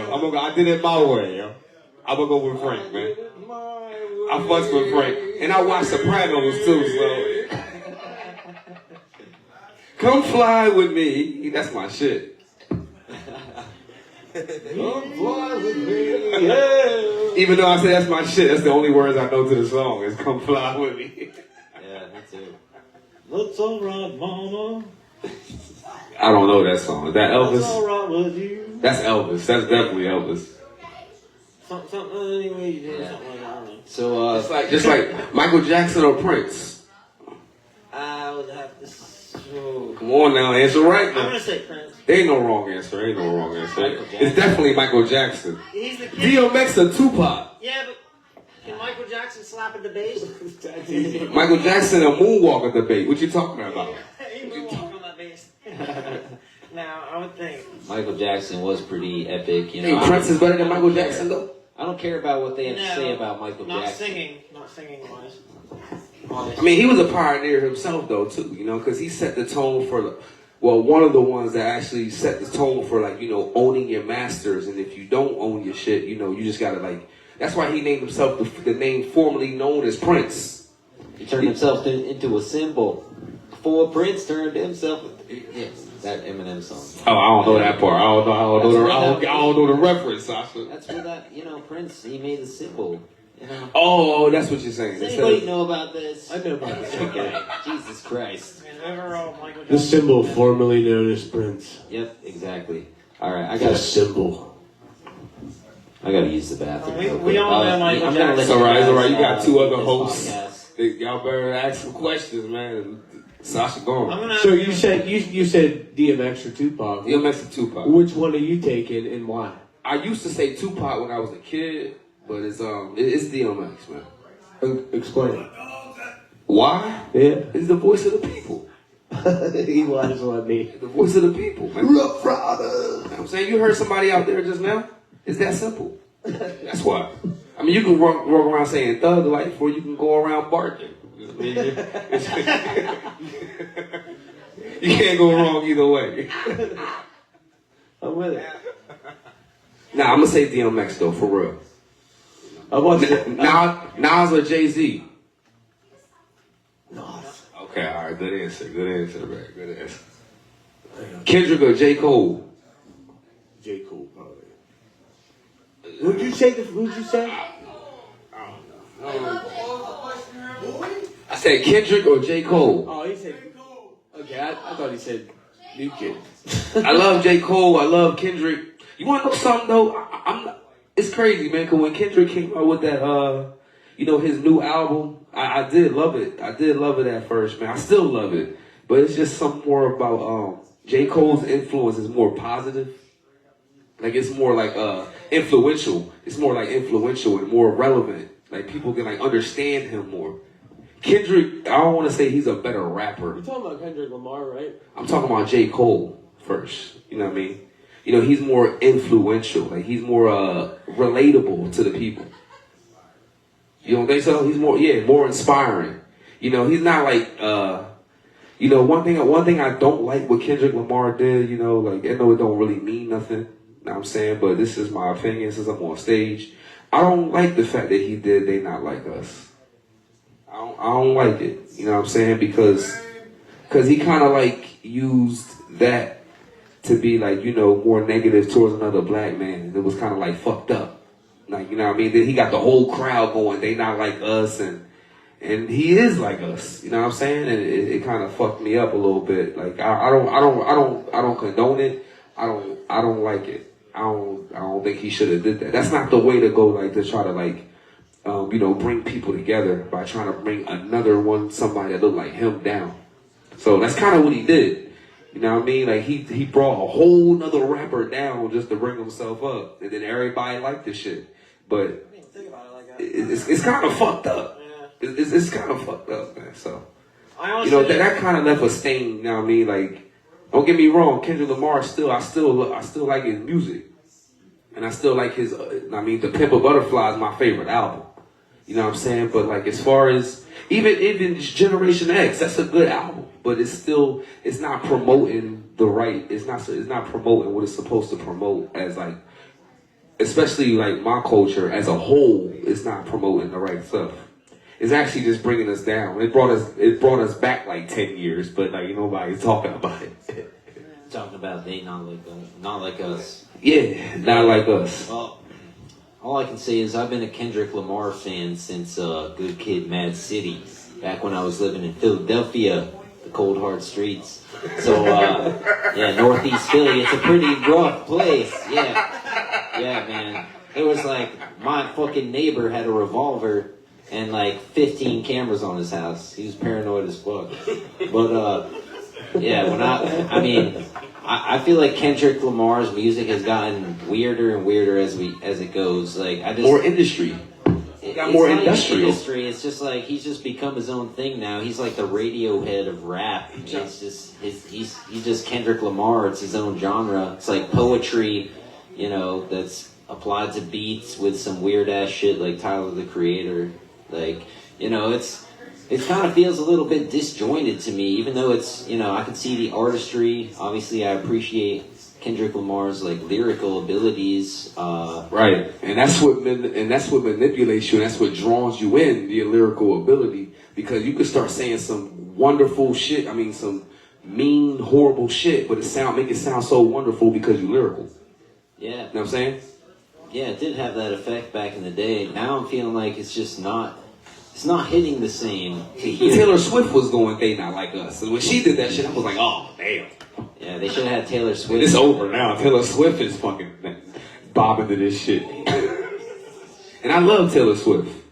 But I named my cat after her. I don't know. I think it's not bad to call out the people who are bad actors, doing weird shit. Right, so we should call out the people who doing bad music too. Man. Which, it's kind of a historic song in a way, but yeah, I could see how it could kind of play into that division. Yeah, look at the effect. It's got us thinking who you either like Drake or you like Kendrick. And let's be real, man. Like, well, I'm gonna be real with myself. I like Drake songs. Even that song he came up with that I miss. I like that shit. You know what I'm saying? Like, there's not a lot of songs that Drake didn't put out and people don't like. Let's just keep it real. You know what I'm saying? There's not a lot of songs that be like, yo, I don't like that Drake song. That shit whack, bro. That shit gay. Okay, it might be that a little bit sometimes, you know what I mean? But still, some of his songs is alright.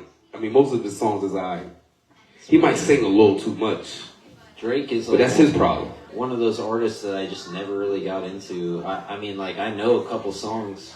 Like, you don't like 2 or 3. You don't like Back to Back. You don't like What Did I Miss. You don't like Thank Me Now. What's the most famous Drake song? Successful.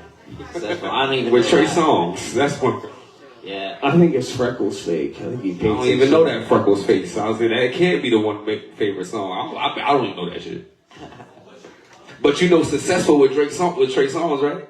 Huh? You know Successful, right? No. I don't know none of Drake's songs. Oh shit. I was saying I think the freckle on his face is fake. I think he paints that shit on. Oh, this. Yeah, just like Nelly with the Band-Aid. He didn't. Hey, we gonna talk about Nelly. That's another pioneer for hip hop, bro. I like Nelly songs, man. You know what I'm saying? I got him on my playlist too. Why did he get that Band-Aid? Did he have a little cut under it, or was he just? It was an image. It was an image thing. You gotta think about it too. Real talk. Since we talking about Nelly, like I know this is random, but like he had to compete with a lot of good artists in that era. You know what I'm saying? Like think about it. It's like. You know, you had Ja Rule, you had 50 Cent, you had Nas, you had Jeezy, you had Jay-Z, you had the whole Wu-Tang Clan, you had the whole Dipset, you had a lot of people in the early 2000s, from like 2000 to 2010 era. It's almost like playing basketball, like people they don't be respecting Kobe Bryant, like, you know, I'm all over the place, but they don't be respecting his era. You know what I'm saying? Like, you know. Same with Larry Bird, man. Fuck. Yeah, but the Kobe Bryant era was the hardest era, all right? You know what I mean? It was the hardest era. You gotta think about who he had to play against. He played against Jordan, too. You understand? You know what I'm saying? He played against everybody. Kobe Bryant had the hardest era in basketball, bro. I don't want to hear it, man. I'm just saying. That's why I feel like he the greatest. Yeah, man. All I can say is fuck helicopters. Peace, God. I love y'all, man. Y'all be safe, man. Thank you for coming out, man. I love y'all so much, man. Hey, my brothers right there. Yeah, man. Glad they can make it out. Y'all be safe, man. Glad that each of the guests, brought Take out. a picture with me, guys. Take a picture with me. Take a picture with me. Hey, y'all can't take a picture? Y'all can't take a picture on the podcast, or we doing too much? Are we doing too much? Like, you shouldn't have let no brother on the show. This is what happens, Sasha. What's good, my brothers, man? I love my brothers. This is what happens, man. I know, man. Cameo. What he doing? They don't know what he doing. My smile is hurting. My cheekbones is hurting. I'm gonna take it on my phone there. Please. Please, that'll work, man. Yeah, let's get back to 2025. That's how we do that around these parts. That's a shoe in the dryer. I appreciate y'all, man. Yes, sir. Cheese. Peace, God. Drive safe, please. Oh, my bad, nephew. Please drive safe. Alright, y'all. Take care, man. Y'all get home. Peace out, sis. My nephews. Okay, do your Beavis and Butthead impression. Come on. Like what? Oh, man. Yeah, I ain't gonna lie to you though, man. This is great though, bro, man. Keep up the fantastic work though, bro. Seriously, Sasha, man. Like, I will say this, all jokes aside, man. Like, from the beginning though, thanks to Sasha though, like he gave me the motivation to like actually like do shows. You know what I'm saying? Like, I want to say that while the podcast is live. You know what I mean? Like, he was the motivation to like do another show because we started off with he started off with Mastering the Grass. I was just a humble guest. You know what I'm saying? And next thing you know, I came up with the idea. I'm like, man, like I want to keep the energy going. But like, and I had the finances at the time, you know what I'm saying, to like, to promote a show and do that. But the motivation wouldn't have started, bro, if I didn't go to Mastering the Grass. And that's on God, bro. Like, I would have not did that without Mastering the Grass. And that's a 100% fact. I appreciate it, man. You know, I'm equally as thankful that you just popped in and, got on the lineup, and now, the rest is history. It's the way God works, y'all. It's the way it works, man. Yeah. It ties back into what I said earlier. You never know the next person you're going to meet, what difference they can make in your lives. And, you can find those motivated individuals out there who really want to make something happen. And, you never know. And it takes money to make money sometimes. I mean, even if we don't have a lot of money, y'all, like, sometimes, look, man, you gotta put your money into your craft. And if you don't put your money into your craft, you can't expect to make it, you know what I mean? Like, you have to work hard, just as hard as you work at a job. I don't give a fuck if it's McDonald's, Rite Aid, taking care of the intellectually disabled, the elderly, whatever. If you don't put money into your craft, you're not gonna make it, y'all. Like, I tell my sons that all the time. Like, one of my sons is a boxer, the other one is a basketball player. I tell my boxer all the time, like, if you're not in the gym, whether it's sparring or hitting the bag or whatever, son, you're not gonna make it. I tell my little boy all the time, my oldest, especially for basketball. Now, he's already on like the height deficiency, you know what I mean? Because, his father ain't that tall, you know what I'm saying? But he's a way better basketball player than I could ever imagine, you know what I'm saying, to ever be. Like, he's so great at basketball. But if you're not, like, dedicated to your craft, like, talent can only get you so far. There's a bunch of Allen Iversons in the world. There's only one Kobe Bryant. You know what I'm saying? Like, there's so many talented people who can who don't need practice. They just go off of talent. They're just so great at this. And then they get old.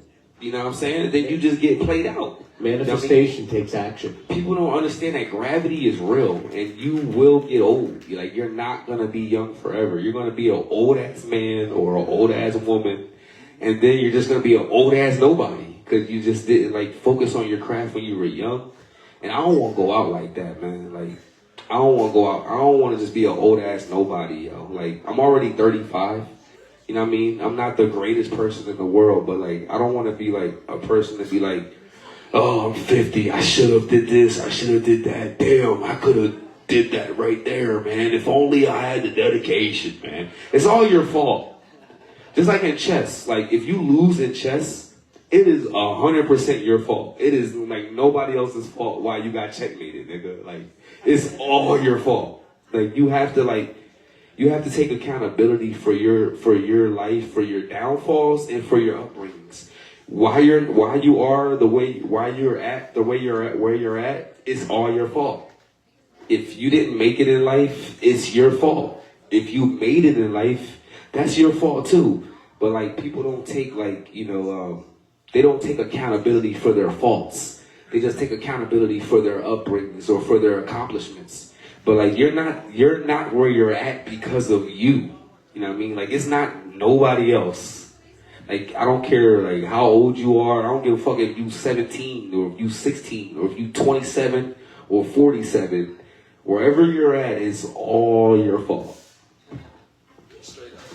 Yeah, all your fault. That sounds kind of like, yeah, you do have to take accountability. That's true. You know, and the sooner you do that, the better off you'll be. Yeah, man. Don't blame anybody for your actions, man. Like, you can't be a victim in this world. You know? Exactly, and especially in this world, because this world is woke, and this world like has.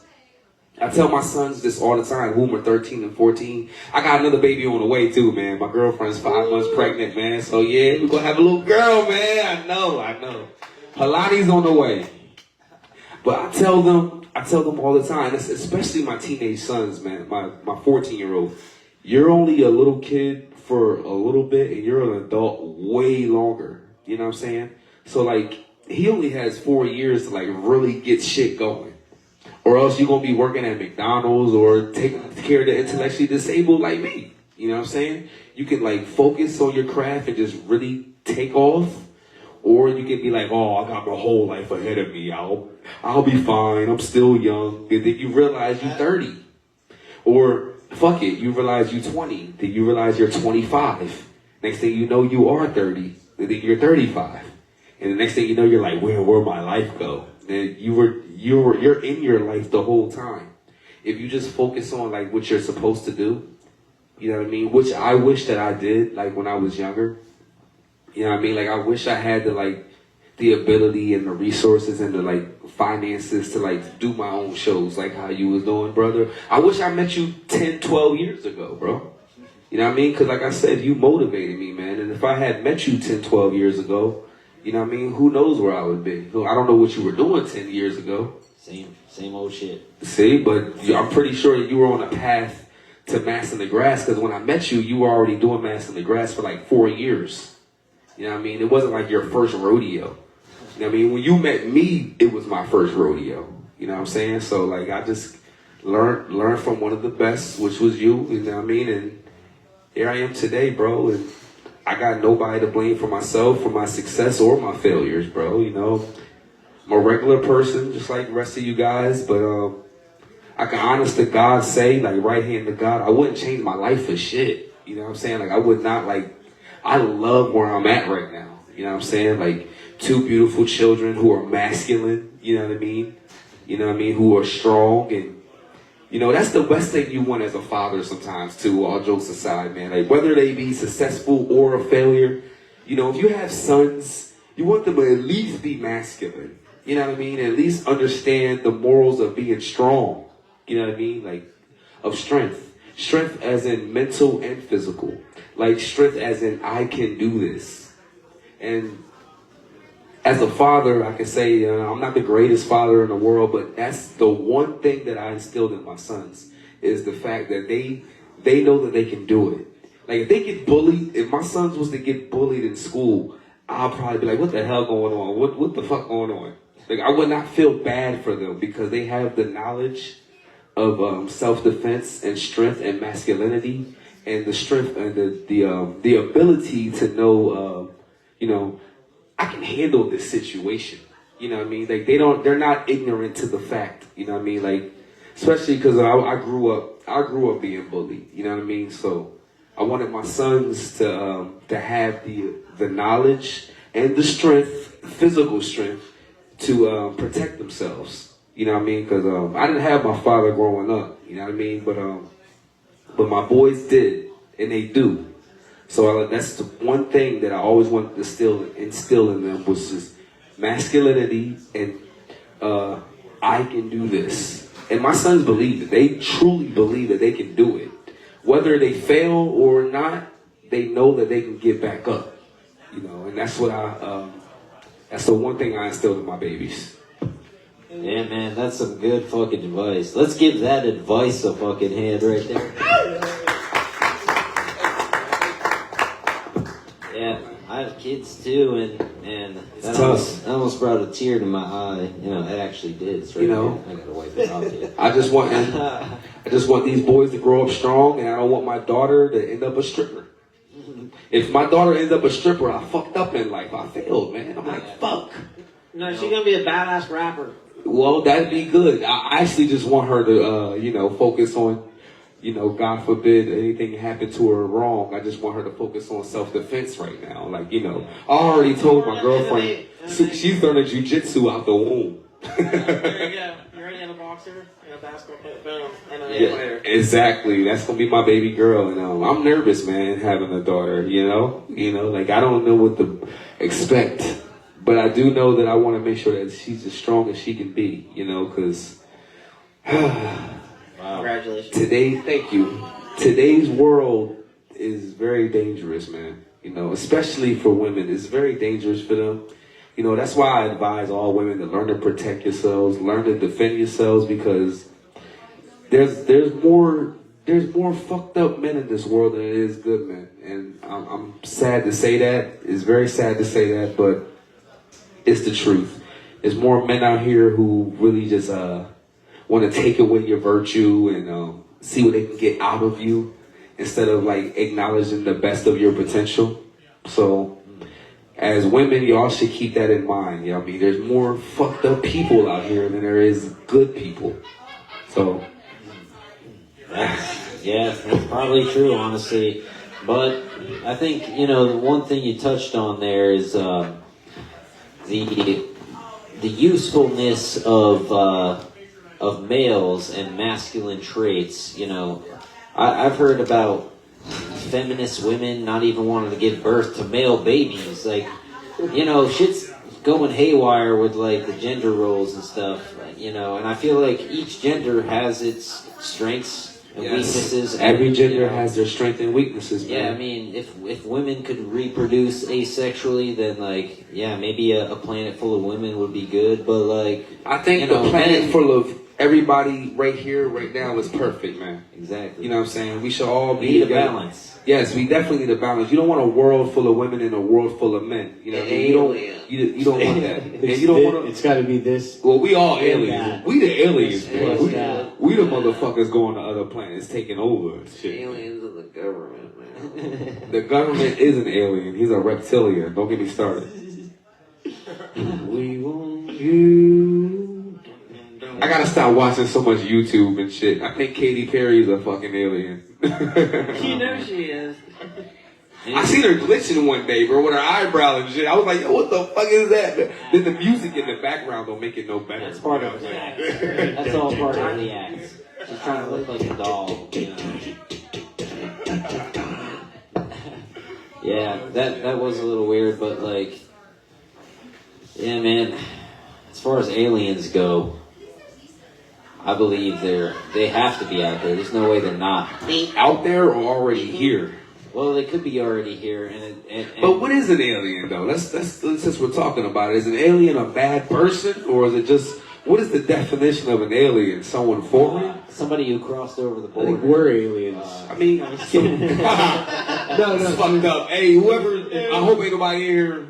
Sorry, he didn't mean that. No, I'm saying like. Lo siento, escúpame. Yeah, amigos. I'm saying like all the animals are afraid of us. But we ain't shit. Animals will chill with each other, but if we try to approach an animal, they run. We're the only ones. Well, if you think about it, the human being, period, since the beginning has been it's been constructive and destructive with the human being. But that's the balance, because we kind of need that, man. I know it's sad to say, but sometimes you need destructiveness around so you can acknowledge and appreciate the constructiveness. Natural selection. You gotta see who's breaking shit apart sometimes, so you can I hate to say that, but take them out so you can construct. It's funny. I always use this reference on GTA San Andreas. You can there's a basically you have the ability to you can make your whole shit Grove Street, or you can make it part of the Ballers and all Los Vargos and all that shit. You can make your shit green, yellow, or blue or purple. I made the whole city green one day. So there was no violence on the street. I'm playing a violent game and not getting violent at all. Yeah, you're driving by the traffic laws, stopping at the red lights. Everything, man. Everything. No wanted level. Yeah, no problem. Yeah, put down those two knobs there. Yeah, Hey, so it's real quick, guys, I gotta use the bathroom, man. Is there any way I can, we can take a break or real quick? Yeah, we Real got quick? a few more minutes. Go ahead. Yes, sir. Yes, sir. I just can't hold it no more. We'll just chat here Shit. for. Ask Alea some questions. There she go. Ask her some questions. Sound check. Yeah, you go out there, see how loud that is. Be right back. Yeah, I want to, tone it down a little bit. Make sure it's not too loud. Yeah, we'll be wrapping up here in, a couple minutes. Just get some closing remarks in. Yeah, thank you everybody who came out tonight. Definitely appreciate you attending this first experimental podcast. We didn't really have a script or any particular topics to talk about. We just kind of let it go free form. So, yeah, hopefully we can keep doing this live and also in Phil's garage once we get that all set up. Do some podcasting there. Headquarters.